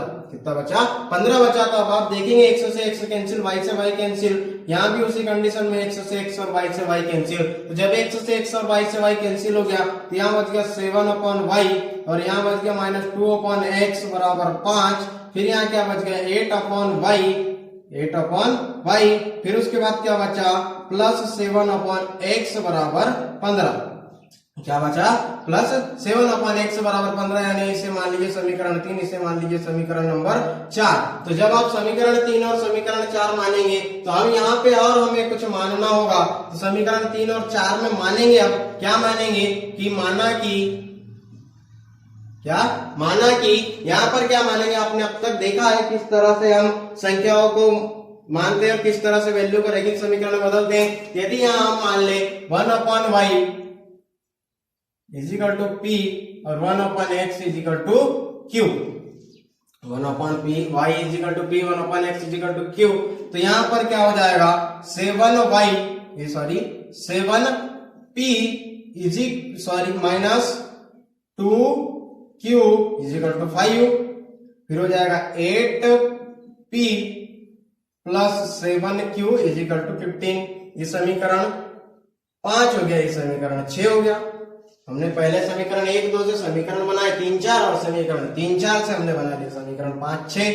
अब क्या करते हैं, जो समीकरण 5 6 का युग्म बना है उसे समीकरण 5 और 6 को प्रतिस्थापन विधि से, कौन सी विधि से, प्रतिस्थापन विधि से। ऐसा जरूरी नहीं है कि हम प्रतिस्थापन विधि से हल करें, लेकिन हम ऐसा लेते हैं कि हम प्रतिस्थापन विधि से हल करते हैं, आप इसे विलोपन विधि वज्रगुणन विधि से भी हल कर सकते हैं। तो आइए देखते हैं यहाँ 7p बराबर 5 प्लस 2q, तो p बराबर 5 प्लस 2q अपॉन 7, ये मिल गया हमें समीकरण नंबर 7। तब क्या करते हैं हम समीकरण 7 से p का मान समीकरण 6 में, समीकरण 7 से p का मान समीकरण 6 में, तो समीकरण 6 में रखिए p की वैल्यू, तो ये हो जाएगा 8, 5 plus 2q upon 7 plus 7q is equal to 15। तो इस तरह से हो गया। तो अब क्या करेंगे हम इससे, जब आगे देखेंगे यहां से इसका अंदर गुणा करते हैं, तो जब इसका हम अंदर गुणा करेंगे तो क्या होगा, 5 8 40 प्लस 8 दूनी 16 बटे 7 धन 7q बराबर 15। अब क्या करते हैं, इन दोनों को जोड़ने के लिए हम लघुत्तम लेंगे। लघुत्तम कितना लेंगे, 7, यहाँ लघुत्तम लिया 7 और 7 का 7 यानी 40 प्लस 16q, जैसा का वैसा 7 7 49q बराबर 15। और फिर भाग वाली संख्या का पक्षांतर करेंगे गुणा में, भाग वाली संख्या का पक्षांतर गुणा में, यानी 40 प्लस हम इन्हें जोड़ भी सकते हैं 49 और 16, इसे हम जोड़ भी सकते हैं। तो यदि जोड़े 9 और 6 15 की 5, 9 और 6 15 की 5, यहां बचा 1, 4 और 1 5 और 1 6, कितना हो गया 65q, 65 क्या हो गया q, और 15 7 105, 15 7 105, फिर ये 65 q बराबर 105 ऋण 40, तो 65 q बराबर ये हो गया 65, और q बराबर 65 बटे 65, तो q बराबर हो गया 1, और इस q का मान हम रखेंगे समीकरण नंबर 7 में।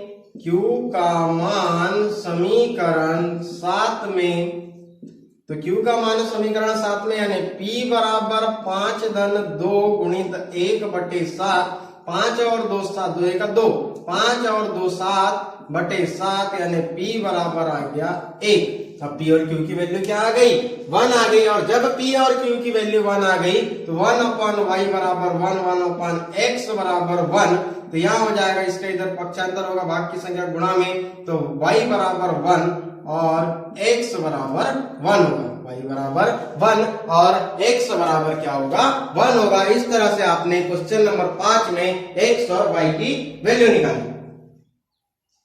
अब ऐसे ही हम आगे बढ़ते हैं क्वेश्चन नंबर 5 के आगे, क्वेश्चन नंबर 6। तो क्वेश्चन नंबर 6 में आपको क्या दिया, क्वेश्चन नंबर 6 की जो इक्वेशन है वह कैसी है, उसमें आपको किस तरह से हल करना है। तो आइए देखते हैं क्वेश्चन नंबर 6 की equation. 6x plus 3y is equal to 6xy, 6x plus 3y बराबर 6xy, फिर दिया हुआ है 2x plus 4y is equal to 5xy, 2x plus 4y is equal to 5xy।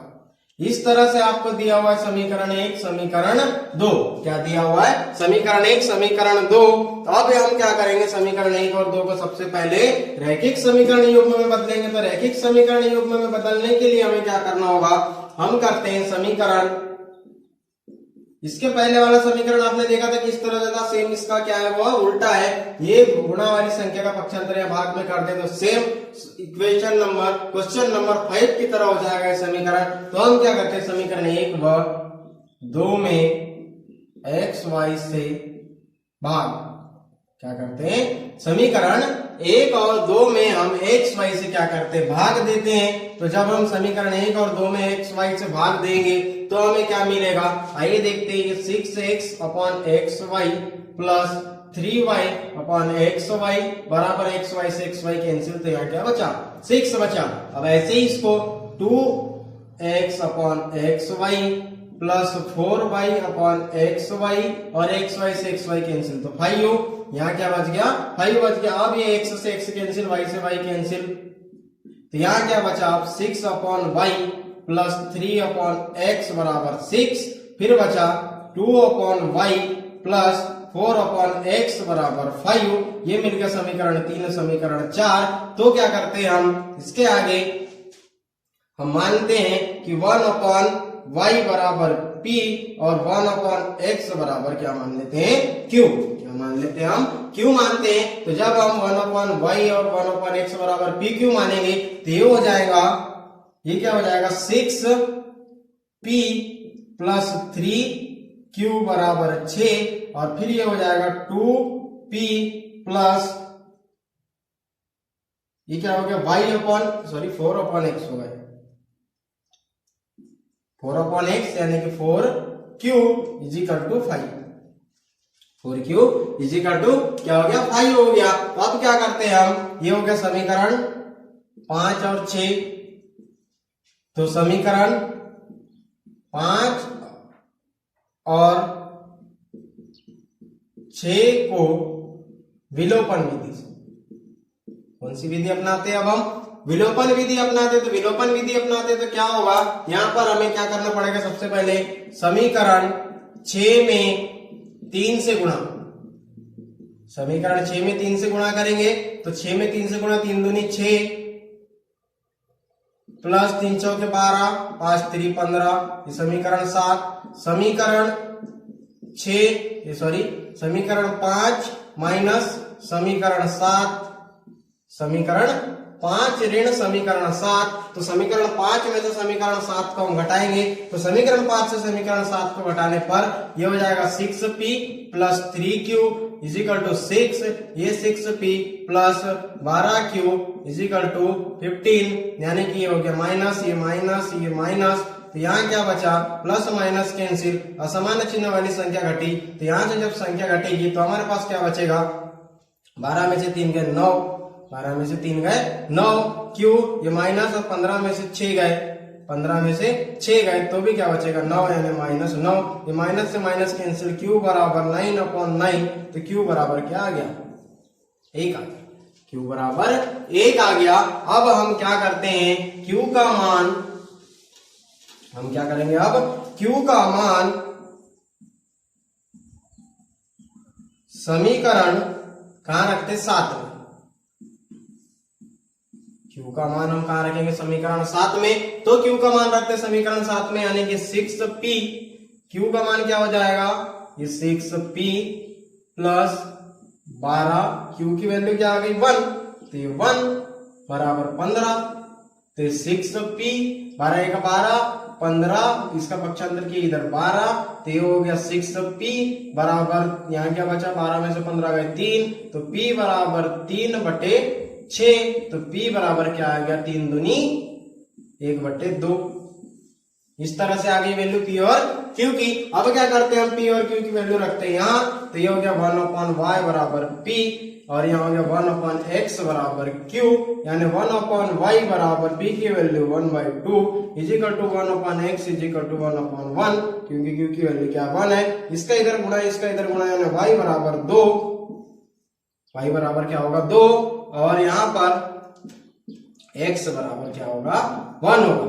y का मान कितना आएगा, 2 आएगा। कैसे आएगा, इसका गुणा इधर होगा, इसका गुणा इधर होगा, और x की वैल्यू क्या आएगी 1 आएगी, x की वैल्यू 1 आएगी। अब ऐसे ही देखते हैं क्वेश्चन नंबर 7। आई होप आपको ये क्वेश्चन समझ में आ रहे होंगे और काफी अच्छी तरह से समझ में आएंगे। क्यों आएंगे, क्योंकि काफी सरल विधि से हम इन्हें बना रहे, सरल लैंग्वेज में हम इन्हें बना रहे, तो आपको बहुत ही अच्छे से क्वेश्चन समझ में आ रहे होंगे। अब देखते हैं क्वेश्चन नंबर 7।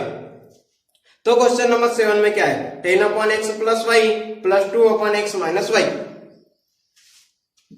यहां पर हम समीकरण लिखेंगे क्वेश्चन नंबर 7 के।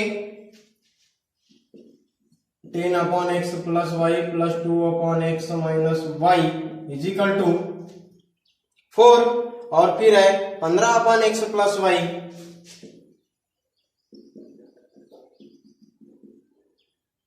फिर माइनस 5/x माइनस वाई बराबर -2। ये समीकरण 1, ये समीकरण 2। एक है धनात्मक समीकरण, एक है ऋणात्मक समीकरण। एक समीकरण में है प्लस, एक समीकरण में है माइनस।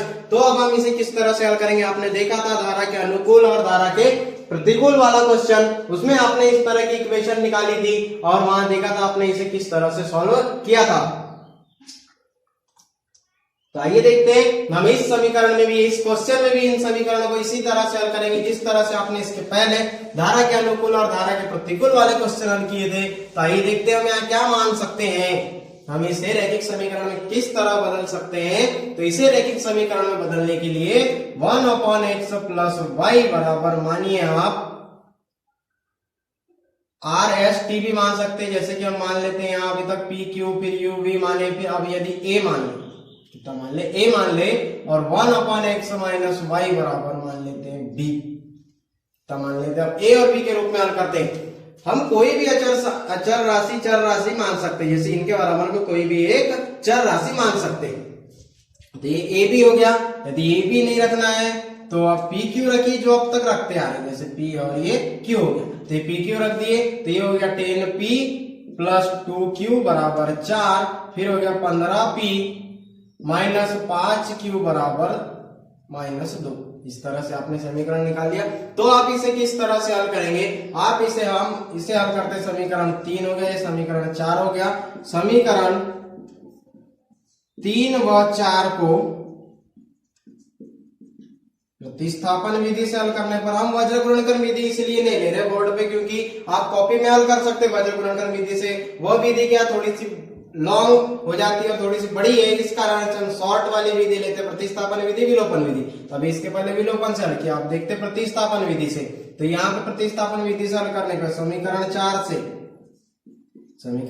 से 15p बराबर -2 प्लस 5q, तो p बराबर -2 प्लस 5q बराबर कितना हो जाएगा, बटे में आ जाएगा 15, बटे में क्या आ जाएगा 15 आ जाएगा। p का मान आ गया, p का मान आया समीकरण 5 में, तो समीकरण 5 से p का मान समीकरण 3 में रखने पर, तो समीकरण 3 में रखने पर क्या होगा, आप देख पा रहे हैं यहाँ पर समीकरण 5 से p की वैल्यू उठाइए, यहाँ रखिए, तो ये हो जाएगा 10, p की वैल्यू क्या है -2 प्लस 5q अपॉन 15, फिर क्या है +2q इज इक्वल टू 4। इस तरह से तो आप देखेंगे 5 दूनी 10, 5 3 15, कट सकती है संख्या जी, बिल्कुल कट सकती है।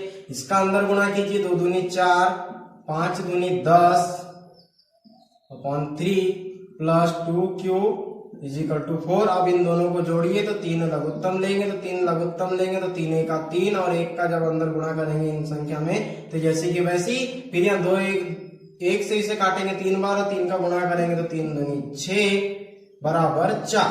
फिर भाग वाली संख्या का पक्षांतर गुणा में -4 plus 10q plus 6q is equal to 4 3 12, इन दोनों को जोड़िए 16q बराबर 12 माइनस 4, तो 16q बराबर 8, तो ये कितना हो गया q बराबर 8/16, तो q बराबर आ गया आपका 1/2। q बराबर कितना आया, 1/2 आया। और जब यहाँ पे 1/2 आ गया है तो अब आप क्या करेंगे, q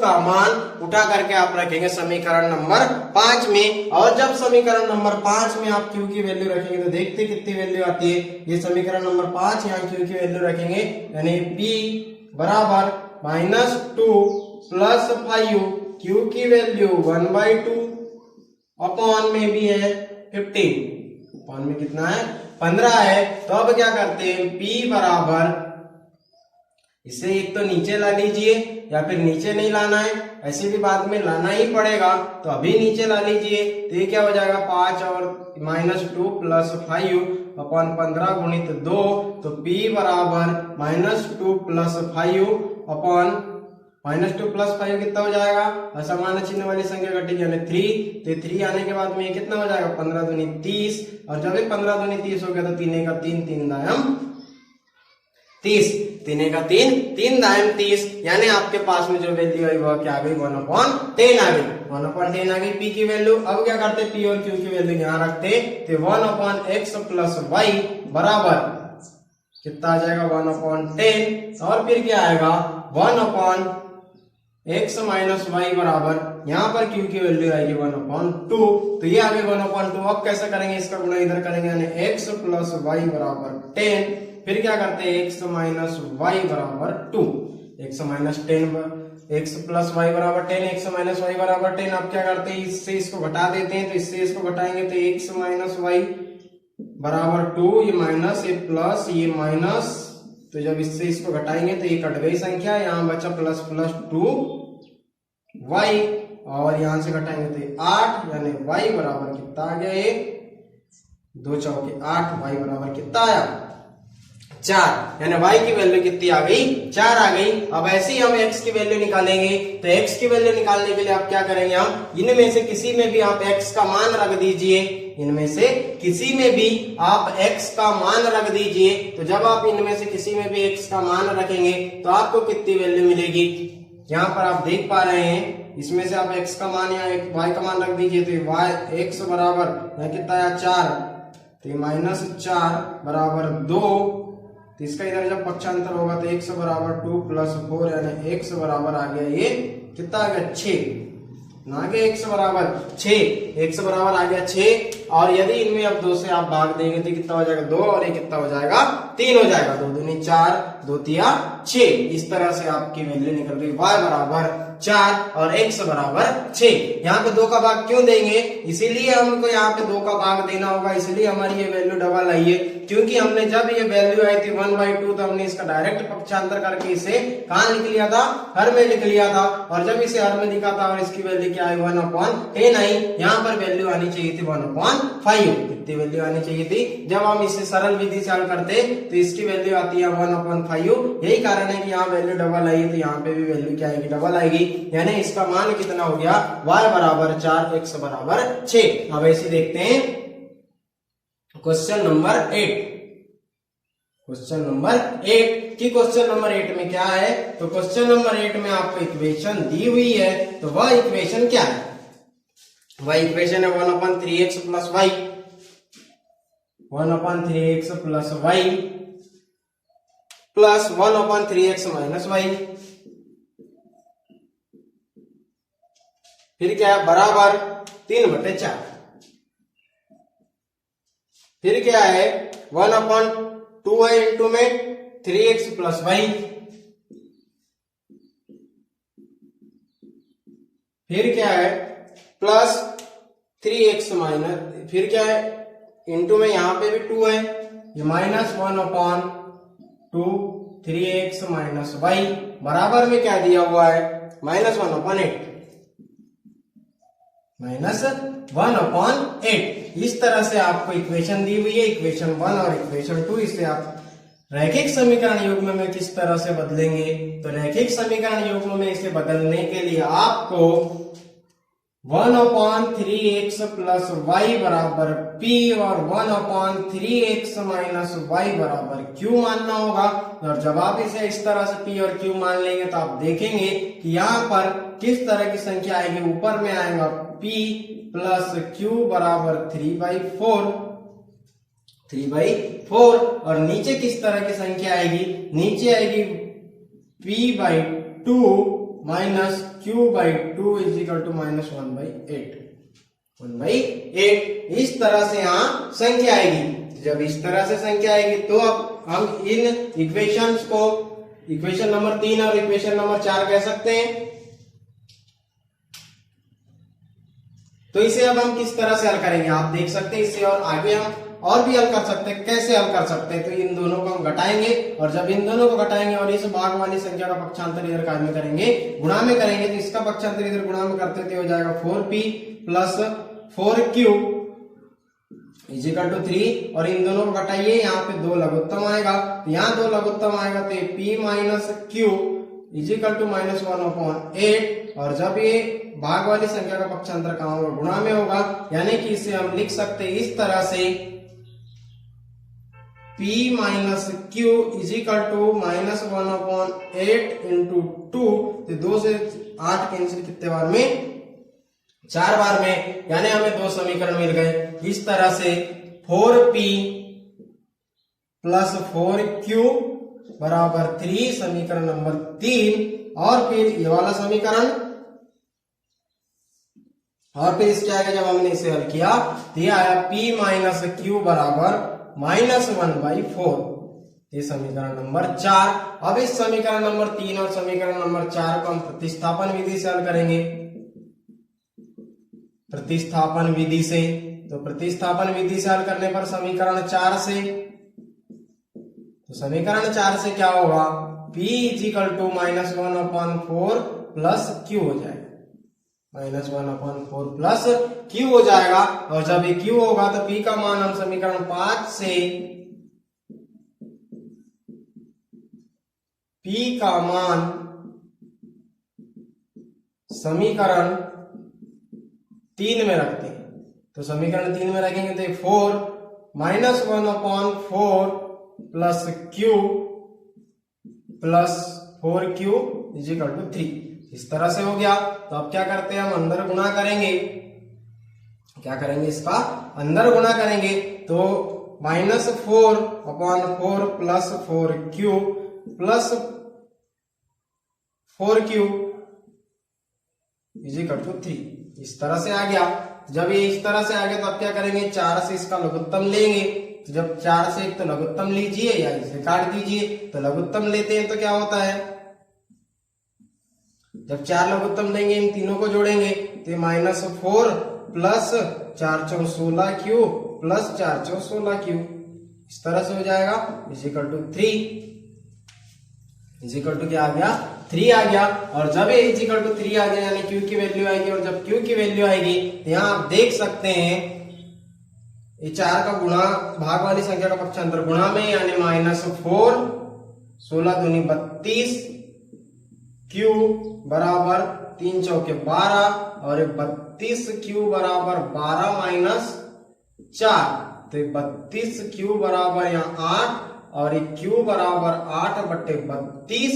तो Q बराबर क्या आ गया, 8 × 32 1/4, तो 1/4 आ गया। अब 1/4 यहाँ रखिए, तो 1/4 यहाँ रखेंगे तो कितना आएगा मान, Q का मान समीकरण 5 में। तो Q का मान समीकरण 5 में रखेंगे तो P बराबर -1/4 प्लस 1/4, ये कितना हो जाएगा, प्लस माइनस कैंसिल, यानी कि यहाँ क्या बचा, 1, क्या बचा, 1 बचा। यानी P की वैल्यू क्या आ गई, 1, Q की वैल्यू आ गई 1/4। तो यहां रखिए अब 1/3x प्लस y बराबर P 1/3x माइनस y बराबर Q। तो ये कितना हो गया, 1/3x प्लस y बराबर 1, और ये हो गया 1/3x माइनस y बराबर 1/4। कितना आया, 1/4 आया। अब क्या करते हैं हम, इसका इधर गुणा इसका इधर गुणा, यानी कि ये 3x प्लस y बराबर 1, और ये हो जाएगा 3x माइनस y बराबर 4। इसका गुणा यहाँ, इसका गुणा यहाँ, इसका गुणा यहाँ और इसका गुणा यहाँ पर, इसके अपान में 1 लिख लीजिए। इस तरह से हमने इसका गुणा कर दिया। अब क्या करते हैं हम, इन दोनों में से किसी एक समीकरण को हम क्या करेंगे, घटा देंगे। तो कैसे घटाएंगे, अब किस तरह से घटाते हैं ये देखते हैं, किस तरह से घटाते हैं। तो यहाँ पर है 3x प्लस y बराबर 1, फिर है 3x माइनस y बराबर 4। जब इसे घटाएंगे तो माइनस, ये प्लस, ये माइनस हो जाएगा। जब ये इस तरह से प्लस माइनस होगा, समान चिन्ह वाली संख्या घटेगी। समान चिन्ह वाली संख्या 2, ये हो जाएगा 2y बराबर असमान चिन्ह वाली संख्या फिर यहाँ घटेगी, असमान चिन्ह वाली संख्या फिर यहाँ घटेगी। तो ये माइनस है तो यहाँ लगेगा माइनस, और जब यहाँ माइनस लगेगा तो 4 में से 1 गया 3, यानी कितना हो गया, -3 हो गया। यानी कि आपको y की वैल्यू क्या मिल गई, y बराबर -3/2। कितनी मिल गई, y की वैल्यू y बराबर -3/2 मिली। y बराबर कितनी वैल्यू मिली, -3/2। अब उसके आगे क्या देखते हैं आप y की वैल्यू रखिए इन दोनों में से किसी एक समीकरण में 3/2, यानी 3x प्लस 3/2 प्लस 1, और जब इस संख्या का इधर =1 है तो ये =1 आ गया। तो जब यहाँ =1 आ गया, और आप जब संख्या का पक्षांतर करेंगे तो किस तरह से करेंगे, इसका इधर पक्षांतर करेंगे यानी 3x = 1 - 3/2, और जब इसका पक्षांतर करेंगे तो यहाँ पे क्या बचेगा, 2 का 2 ऋण 1, 2 ऋण 3/2, इसे जब आगे हल करेंगे तो 2 ऋण 3/2, तो इसके बराबर में क्या आ जाएगा -1/2, और जब ये -1/2 आएगा तो x बराबर -1/2 गुणा वाली संख्या का पक्षांतर भाग में, तो आ जाएगा x बराबर -1/6। कितना आएगा -1। स्टूडेंट देखते हैं क्वेश्चन नंबर 2। क्वेश्चन नंबर 2 में क्या है? क्वेश्चन नंबर 2 में आपको विभारती वाले क्वेश्चन दिए हैं, जैसे आपको पर प्रश्नावली आप देखते आ रहे हैं कि आपको कुछ समीकरण देता है, फिर उसके बाद में कुछ विभारती वाले क्वेश्चन आते हैं और उन्हें आप रैखिक समीकरण युग्म में बदल करके आप उन्हें हल करते हैं। वैसे ही यहाँ पर भी है। तो यहाँ पर क्या है, आइए देखते हैं। ऋतु कोई एक लड़की है, धारा के अनुकूल 2 घंटे में 20 किलोमीटर तैरती है तथा धारा के प्रतिकूल 2 घंटे में 4 किलोमीटर तैरती है, तो उसकी स्थिर जल में तैरने की चाल तथा धारा के चाल ज्ञात कीजिए। क्या करना है? उसकी स्थिर जल में तैरने की चाल तथा धारा की चाल हमें क्या करना है? ज्ञात करना है। वह 2 घंटे में 20 किलोमीटर और 3 घंटे में 4 किलोमीटर तैरती है, लेकिन 2 घंटे में 20 किलोमीटर का धारा के अनुकूल और धारा के प्रतिकूल 2 घंटे में 4 किलोमीटर तैरती है। तो हम इसे हल करेंगे। सबसे पहले इसमें क्या बनाएंगे? रैखिक समीकरण युग्म। उसके बाद इसे रैखिक समीकरण युग्म को आगे हल करेंगे किसी भी एक बीजगणितीय विधि से। तो आइए देखते हैं। हम यहाँ पे मान ले चाल बराबर, पहला क्वेश्चन सॉल्यूशन, चाल बराबर x किलोमीटर पर आवर, फिर धारा बराबर y किलोमीटर पर आवर। यदि हम ऐसा मान लेते तो वहां क्या कहा गया है कि धारा के अनुकूल, अब यहां अनुकूल और प्रतिकूल भी लिखना पड़ेगा, तो प्रतिकूल यानी प्रतिकूल बराबर x माइनस वाई, और अनुकूल यानी x प्लस वाई। आप इससे परिचित है। आप इसे किस तरह से लिखते हैं कि धारा के प्रतिकूल यानी धारा के साथ, धारा के विपरीत दिशा में तो माइनस और समान दिशा में तो प्लस। तो फिर यहाँ क्या बोला है? धारा के अनुकूल 2 घंटे में 20 किलोमीटर, धारा के अनुकूल 2 घंटे में कितना तैर लेती? वह 20 किलोमीटर तैरती है 2 घंटे में, यानी कि 20 किलोमीटर तैरती है। धारा के अनुकूल x प्लस वाई कितना तैरती है? 20 किलोमीटर कितने घंटे में? 2 घंटे में। वहीं प्रतिकूल x माइनस वाई यानी प्रतिकूल में भी तैर रही है। वह प्रतिकूल में कितना तैर रही है? 2 ही घंटा है, सेम समय समान है, लेकिन जो उसकी दूरी है वह कम हो गई 4 किलोमीटर। कितनी? 4 किलोमीटर तैर रही 2 घंटे। तो इससे हम किस तरह से हल करेंगे? इस 2 का अंदर गुणा कीजिए। 2x प्लस 2y बराबर 20, फिर 2x माइनस 2y बराबर 4। इस तरह से हमने इसे हल किया। अब यहाँ क्या देखते हैं हम? समीकरण, इसे मान लेते हैं 1, इसे मान लेते हैं 2, इसे मान लीजिए 3, इसे मान लीजिए 4। तो समीकरण 3 व 4 को, समीकरण 3 व 4 को विलोपन विधि से, कौन सी विधि अपना रहे हैं हम? विलोपन विधि से हल करते हैं। तो क्या होगा?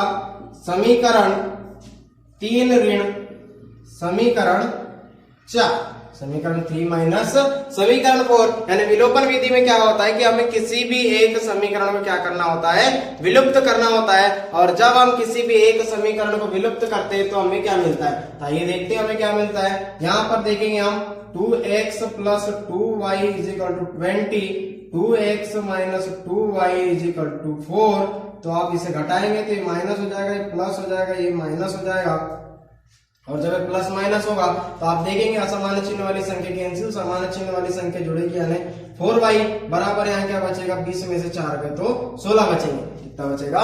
20 में से 4 गए तो 16 बचेंगे। यानी जब हमने दोनों समीकरण को घटाया तो कितना आया? 4y is equal to 16। कितना आया? 4y बराबर 4, तो 16, तो ये हो जाएगा y बराबर 16/4। तो y बराबर 4 4 16। y का मान कितना आया? 4 आया। और जब y का मान 4 आया तो y का मान आप रखिए किसी भी एक समीकरण में, तो y का मान समीकरण 3 में, y का मान समीकरण 3 में, यानी यहाँ तो हो जाएगा 2x प्लस 2 इंटू 4, y की वैल्यू आ गई ये 20, तो हो गया 2x, ये कितना हो गया? 2x 4 दूनी 8 बराबर 20, तो 2x बराबर 20, धनात्मक संख्या का पक्षांतर ऋणात्मक, तो 2x बराबर 20 में से 8 गए, कितना बचेगा 12, और 8 20 होते तो 12 बचेगा। फिर x बराबर 12/2, तो x बराबर आ गया 6। x बराबर कितना आया 6 आया। यानी कि जो चाल रही होगी उसकी वह कितनी रही होगी 6 किलोमीटर पर आवर, और उसकी धारा कितनी रही होगी 4 किलोमीटर पर आवर। चाल कितनी रही होगी 6 किलोमीटर पर आवर, और धारा रही होगी 4 किलोमीटर पर आवर। ऐसे ही अब देखते हैं सेकंड क्वेश्चन। तो सेकंड क्वेश्चन में क्या है, सेकंड क्वेश्चन है 2 महिलाएं एवं 5 पुरुष, 2 महिलाएं 5 पुरुष। तो 2 महिलाएं एवं 5 पुरुष एक कसीदे के काम को साथ साथ 4 दिन में पूरा कर सकते हैं, जबकि 3 महिलाएं और 6 पुरुष इसको 3 दिन में पूरा कर सकते हो। तो ज्ञात कीजिए कि इसी कार्य को करने में एक अकेली महिला कितना समय लेगी, पुनः इसी कार्य को करने में एक पुरुष कितना समय लेगा। यदि कोई महिला और कोई पुरुष किसी कार्य को किसी एक निश्चित समय में करते हैं, तो उसी कार्य को कोई दूसरी महिला और दूसरी व्यक्ति किसी दूसरे निश्चित समय में करते हैं, तो हमें ज्ञात करना है कि वो यदि इस कार्य को एक महिला और एक पुरुष यदि करे तो कितने देर में, कितने समय में यह कार्य हो जाएगा। तो हम यह इसी का सेकंड का क्वेश्चन नंबर सेकंड। तो हम यहाँ इसका सॉल्यूशन देखते हैं। यहाँ सबसे पहले हम मानेंगे, क्या मानेंगे, हमें ज्ञात क्या करना है, किसी एक महिला और एक पुरुष की कार्य करने का समय ज्ञात करना है। तो हम यहाँ मान लेते हैं, माना कि महिला कितना कार्य करती है 1/x, तो पुरुष कितना कार्य करते हैं 1/y, कितना कार्य करते हैं 1/y कार्य करते हैं। और आपको पहला कथन क्या दिया हुआ है कि 2 महिला 5 पुरुष साथ में 4 दिन में काम को करते, कितने दिन में काम को करते 4 दिन में, 2 महिला और 5 पुरुष। तो एक दिन में काम कितना होगा, एक दिन का काम, वह साथ में मिलकर के 4 दिन काम करते हैं। कितने दिन काम करते हैं 4 दिन काम करते हैं। यदि एक दिन का कार्य निकालेंगे तो 4 से हमको क्या करना पड़ेगा, डिवाइड करना पड़ेगा। तो एक दिन का काम कितना होगा, इतना होगा। तो आइए देखते हैं अब इसमें हम डिवाइड करके मान रख करके। तो महिलाएं कितनी है 4 महिलाएं, सॉरी 2 महिलाएं 5 पुरुष 4 दिन में। तो 2 महिलाएं यानी कि 2/x प्लस 5 पुरुष 5/y बराबर 1/4, बराबर कितना है 1/4 है। इतना काम करते हैं। अब ऐसी अगली कंडीशन देखते हैं, वहां क्या लिखा है 3 महिलाएं 6 पुरुष, कितना लिखा है 3 महिलाएं 6 पुरुष 3 दिन में पूरा करते हैं। 3 महिलाएं 6 पुरुष कितने दिन में 3 दिन में। तो इनकी कार्य करने की विधि क्या हो गई 1/3। तो दिन का काम कितना होता है 1/1 होता है। तो उस हिसाब से 4 दिन का काम 1/4 होगा, 3 दिन का काम 1/3 होगा। इस हिसाब से हमने इस वैल्यू को माना, यानी यहाँ पे हमें मिल गया समीकरण 1 समीकरण 2। तो अब इसे हम कैसे हल करेंगे, तो यहाँ यदि हम मान ले 1/x बराबर p 1/y बराबर q, तो इसे किस तरह से लिख सकते हैं 2p plus 5q is equal to 1/4, और ये हो जाएगा 3p plus 6q is equal to 1/3, यानी समीकरण 3 ये समीकरण 4। तो अब समीकरण 3 और 4 को हम किसी एक विधि से क्या करेंगे हल करेंगे। और जब हम किसी एक विधि से समीकरण 3 और 4 को हल करेंगे, तो आइए देखते हैं हम कौन सी विधि से हल करेंगे। तो यहां पर भी हम अप्लाई करते हैं प्रतिस्थापन विधि। प्रतिस्थापन विधि से, तो प्रतिस्थापन विधि से क्या होता है, ये 2p बराबर, प्रतिस्थापन विधि सबसे पहले लिखेंगे हम यहाँ समीकरण 3 से। तो समीकरण 3 से क्या होगा 2p बराबर 1/4 माइनस 5q, इस तरह से हो सकता है। तो p बराबर क्या होगा, p बराबर 1/4 माइनस 5q इजिकल अपॉन 2, इसके अपॉन में कितना आ जाएगा 2 आ जाएगा। और क्या इसे हम आगे हल कर सकते हैं, जी बिल्कुल कर सकते हैं। इसके अपॉन की जो वैल्यू है इसे हल कीजिए, जब इसे घटाएंगे तो 4 लघुत्तम 4 का 4 माइनस 5 चौके 20q इसके बटे में 2, और यहाँ से इसका कैसे होता है गुणा होता है, और फिर इसके अपॉन में 1 लिख दिए तो इसका गुणा किससे होगा, इससे होगा। तो p बराबर कितना हो जाएगा 1 माइनस 20q/8, कितना हो जाएगा 1 माइनस 20 क्यू बटे 8 हो जाएगा। और जब यहाँ पे 8 होगा तो आप देखते हैं आप P का मान ये कितना हो गया समीकरण नंबर 5। तो P का मान समीकरण 4 में रखने पर, तो P का मान समीकरण 4 में रखेंगे तो आप क्या क्या देखते हैं, 1 minus 20 q upon 8 plus 6 q is equal to 1 upon 3। ध्यान देखेंगे 3 का 3 20 60 क्यू प्लस इसके अपॉन में 8 और ये कितना हो जाएगा plus 6 q is equal to 1 upon 3। तो ये 8 सबसे पहले हम इसे जोड़ेंगे तो 8 लघुत्तम, और जब 8 लघुत्तम आएगा तो 3 16 8 6 48 क्यू बराबर ये भाग वाली संख्या का पक्षांतर गुणा में, तो जब ये गुणा में होगा तो ये हो जाएगा 8/3। कितना हो जाएगा 8/3 हो जाएगा। इस तरह से यहाँ पर, या फिर एक और स्टेप लिख लीजिए इज इक्वल टू 1/3। तो जब इस तरह से हम यहाँ 1/3 लिखेंगे तो इसके आगे की स्टेप क्या बनेगी, अब ये 3 माइनस 16 क्यू, यहाँ देख सकते हैं आप 16 क्यू माइनस 48 क्यू, यानी कि 60 और 48 असामान्य चिन्ह वाली संख्या, असामान्य चिन्ह वाली संख्या घटेगी तो 60 में से 48 जाएंगे तो 12 बचेंगे बड़ी संख्या का चिन्ह। तो 12 क्यू बराबर 1/3 गुणित 8, तो 8 का 8, तो यहाँ पर आप लिख सकते 3 माइनस 12 क्यू बराबर 8/3। और जब आप इस तरह से लिखेंगे तो ये संख्या का पक्षांतर होगा इधर, यानी कि आप देखेंगे -12 क्यू बराबर 8/3 ऋण 3, तो -12 क्यू बराबर 8 3 3 9/3, तो -12 क्यू बराबर -1/3। तो माइनस से माइनस कैंसिल, तो 12 क्यू बराबर 1/3 कितना आ गया 1/3। और गुणा वाली संख्या का पक्षांतर फिर भाग में जाएगा, यानी कि क्यू बराबर 1/3 इंटू 12, यानी क्यू बराबर क्या हो जाएगा 12×36, 12×36 हो जाएगा। कितना हो जाएगा 12×36 हो जाएगा। तो यहाँ आ गई हमारी क्यू की वैल्यू।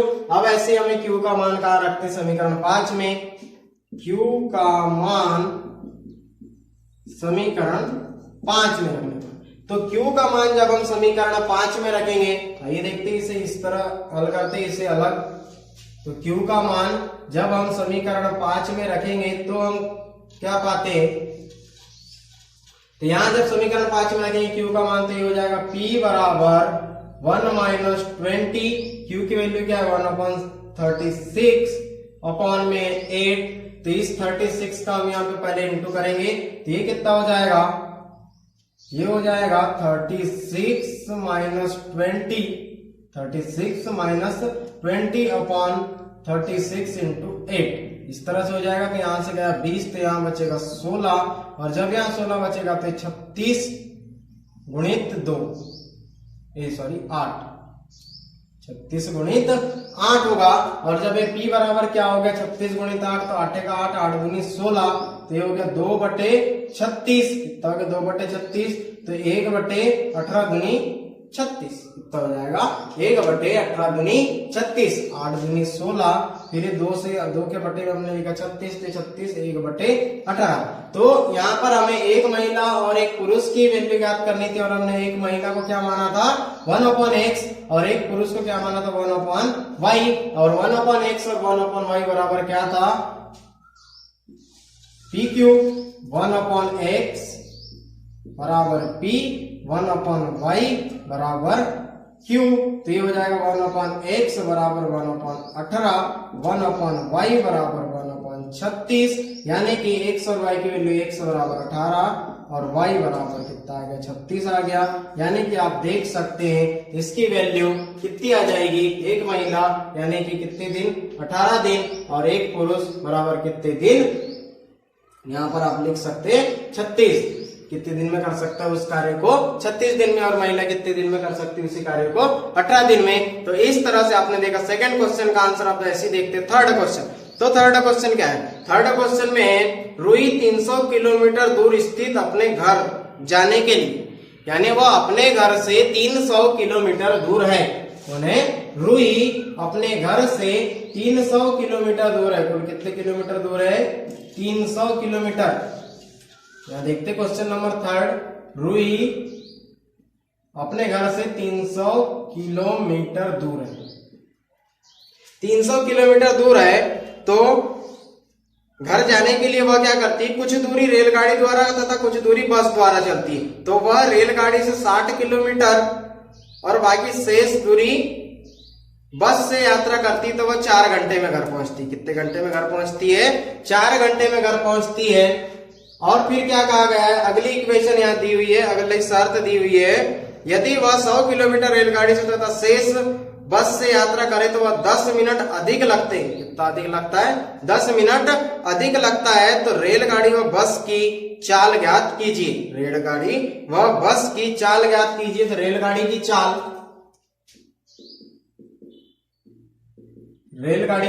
और एक बस की चाल। तो रेलगाड़ी की चाल बराबर x किलोमीटर पर आवर और बस की चाल y किलोमीटर पर आवर। ये मान लिए रेलगाड़ी की चाल, ये मान लिए बस की चाल। तो क्या होता है, आप देखिए इक्वेशन कैसे बनेगी कि यहाँ क्या माने x और इसमें क्या माने y। तो अब हम फिर से क्वेश्चन को रिपीट करते, 300 किलोमीटर जाना। कितने किलोमीटर? 300 किलोमीटर। तो वह पहली शर्त में कैसे चलती है, 60 किलोमीटर रेलगाड़ी से तथा बाकी दूरी बस से। 60 किलोमीटर रेलगाड़ी से, यानी 60 किलोमीटर चली, काय से चली? रेलगाड़ी से, x से, प्लस बाकी दूरी काय से चलती? बस से, यानी कि y से जाएगी। तो ये 300 माइनस 60, बाकी दूरी बस से। तो ये इससे बस से हम क्या करेंगे, रेलगाड़ी की दूरी को क्या करेंगे, माइनस कर देंगे। तो कितने घंटे में घर पहुंचती वो अपने? रेलगाड़ी और बस से जाती है तो 4 घंटे लगते हैं, 4 घंटे। फिर क्या है अगली कंडीशन में, 100 किलोमीटर रेलगाड़ी से तथा शेष यात्रा बस से करती है तो 10 मिनट अधिक लगते हैं। 100 किलोमीटर रेलगाड़ी, फिर यहाँ 300 माइनस 100 बस से, और ये 4 घंटे तो पहले से लग ही रहे, उसमें 10 मिनट क्या हो गए, ज्यादा हो गए। क्या हो गए? 10 मिनट ज्यादा हो गए। तो अब हम इसे कैसे हल करेंगे, तो आइए देखते कैसे हल करते हैं। यहां पर मिला 16/x प्लस, यहां से घटेगा 240 बटे y बराबर 4 घंटे। ये 4 क्या है? घंटे में। अब यहाँ 100x प्लस यहाँ क्या आ गया 200y इजिकल।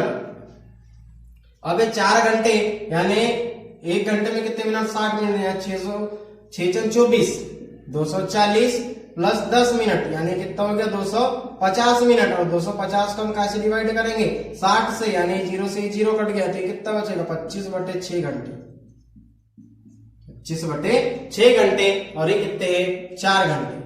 कितने घंटे हैं? 4 घंटे। तो अब हमें इक्वेशन कैसी मिल गई? यहाँ पर आप देख पा रहे हैं, ये मिल गई इक्वेशन 1, ये मिल गई इक्वेशन 2 मिल गई, इक्वेशन 1 और इक्वेशन 2।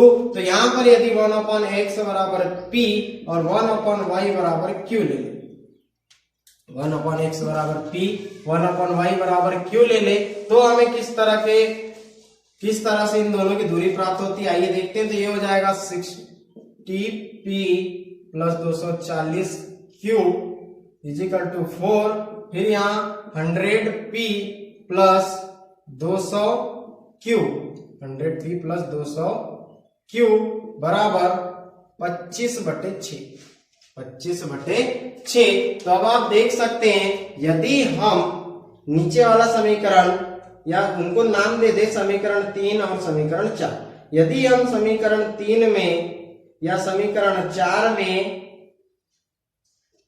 हम यहां पर यदि 60 से भाग देते हैं, यदि हम यहां पर 60 से भाग देते हैं तो ये कैंसिल हो जाएगी, और इसमें यदि हम 100 से भाग देते हैं तो ये 1 हो जाएगा, ये भी 1 हो जाएगा, और इसमें कुछ अलग वैल्यू आ जाएगी। तो इसमें हम यदि 60 से भाग देंगे तो p प्लस 6 चौ 24, 4 बार में कैंसिल, बराबर 4 बटे 60, ऐसा हो जाएगा।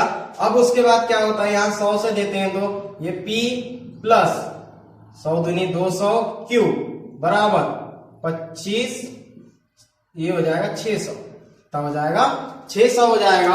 और जब ये 600 हो जाएगा तो क्या इसे हम काट सकते हैं? क्या इसे हम काट सकते हैं? तो जी बिल्कुल यहाँ देख सकते हैं आप 4 से जब इसे हम काटेंगे तो क्या हम इसे कितनी बार काट सकते हैं? तो ये कितने बार काटेंगे? 15 चौके 60, 4 का 4, 1/15 और फिर इसे 25 से काटेंगे, 25 से इसको काटेंगे, 25 चौ 100, 25 चौ 100 होता है, यानी 4 बार में 100 कटेगा तो हमें कितना काटना है? 600 काटना है। कितना काटना है? 600 काटना है, यानी 6 चौक 24, 24 बार में क्या होगा? ये कट जाएगा। कितनी बार में कट जाएगा? 24 बार में कट जाएगा, क्योंकि 25 गुणित 25 बराबर 625 होता है, यानी 1/, कितना आ जाएगा? 24 आ जाएगा। कितना आ जाएगा? 1/24 आ जाएगा। आप देख सकते हैं 25 दूनी 50, 25 दूनी 50, यहां बचा 1, कितना बचा? 1 बचा, यानी कि यहाँ 10 बच गया, 50 में से 10 बच गया, यहाँ बच गया 100 और 25 चौ 100, तो कितना हो गया? 1/24, यानी ये जो इक्वेशन बन गई अब p + 4q = 1/15 और ये हो गया p + 2q = 1/24। अब इसे हम हल करते आगे विलोपन विधि से। तो विलोपन विधि से समीकरण 3, समीकरण 4, समीकरण 3 ऋण समीकरण 4, तो समीकरण 3 ऋण समीकरण 4, तो p + 4q = 1/15, तो p + 2q = 1/24, तो ये क्या हो जाएगा? ये माइनस, ये माइनस, ये माइनस, तो अब क्या होगा? प्लस माइनस कैंसिल, फिर यहां से 4 में से 2 गए तो यहां बचा 2q बराबर। अब क्या होगा? 1/15 ऋण 1/24, क्या होगा? 1/15 ऋण 1/24, तो 1/15 ऋण 1/24 कितना होता है? आप देख सकते हैं 1/15 ऋण 1/24, 1/15 ऋण 1/24, तो अब 24 और 15 का लघुत्तम क्या आता है? 24 और 15 का लघुत्तम क्या आता है? आप देख सकते हैं 25 चौ 100 होता है, 15 छके 90 होता है, 25 चौ 100, 15 छके 90, तो यहां निकाल लेते हैं हम लघुत्तम। तो इस तरह से हम लघुत्तम निकालेंगे। क्या 2 से भाग जाएगा? जी बिल्कुल जाएगा, 15 में नहीं जाएगा, लेकिन 12 दूनी 24, फिर 2 से जाएगा, 15 में नहीं जाएगा, लेकिन 6 दूनी 12, फिर 2 से जाएगा, 15 में नहीं जाएगा, यानी कि 3, फिर अब 3 से जाएगा, 3 5 15, 3 1 3, और फिर 5 से जाएगा। अब इसका गुणा कीजिए, 2 दूनी 4 दूनी 8, 8 तिया 24, 8 तिया 24, और 24 गुणित 5, 5 चौके 20 की शून्य हासिल का है, तो 5 दूनी 10 और 2 12, 120, कितना आएगा लघुत्तम? 120 आएगा। और जब इसका लघुत्तम 120 आ जाएगा तो इसका लघुत्तम आ गया 120। अब 15 120 से कितनी बार में कट जाता है? 15 7 105, 15 8 120, तो यहाँ आ गया 8 ऋण। अभी 24 कितनी बार में कट जाएगा? 24 से कितनी बार में ये कट जाएगा? तो आपने देखा 8 ही बार में कटेगा, तो कितनी बार में कटेगा ये? 8 बार में। 24 चौ 96, 24 चौ 96, सॉरी 5 बार में कटेगा। कितनी बार में कटेगा? 24 गुणित 5 कितना होता है? 5 चौके 20, 5 दूनी 5 चौके 20 की शून्य हासिल का है, तो 5 दूनी 10 और 2 12, कितना आ गया? 120, यानी 5 बार में कट गया। अभी आ गया यहाँ 3, 120, 3 से 120, 3 1 3, 3 चौके 12, यानी 1/40 काय में आएगा? 1/40। अब यहाँ क्या आएगा? धनात्मक आएगा या ऋणात्मक आएगा? आपने देख लिया यहाँ क्या आ रहा है? धनात्मक आ रहा है, यानी ये कितना आ गया? 1/40 आ गया। 1/40 आ गया। तो जब यहाँ 1/40 आ गया तो अब आप इसे आगे हल कर सकते हैं। 2q यानी 2q बराबर 1/40, तो ये गुणा वाली संख्या का पक्षांतर होगा भाग में, तो q बराबर 1/40। तो जब इसका पक्षांतर होगा भाग में यानी कि गुणित 2, तो q बराबर 1/80। q बराबर क्या आया? 1/80 आ गया। अब q का मान आप कहां रखेंगे? किसी भी एक समीकरण में रख दीजिए, यहां रख दीजिए। तो q का मान समीकरण 3 में, q का मान समीकरण 3 में, तो p बराबर p + 4, q की वैल्यू 1/18, फिर क्या है? बराबर 1/15, बराबर कितना है? 1/15। तो p बराबर 4 से कैंसिल, 2 बार 4 दूनी 8, प्लस 1/20 इज इक्वल टू 1/15, तो P बराबर 1/15 माइनस 1/20, तो P बराबर आप इसमें से घटाएंगे 15 चौके 60 और 20 तिया 60, यानी 60 इसका लघुत्तम होगा। 15 चौके 60, 20 तिया 60, 4 में से 3 गए 1, 4 में से 3 गया तो 1 और ये आ गया 60, यानी P की वैल्यू क्या आ गई 1/60 और Q की वैल्यू क्या आ गई 1/80।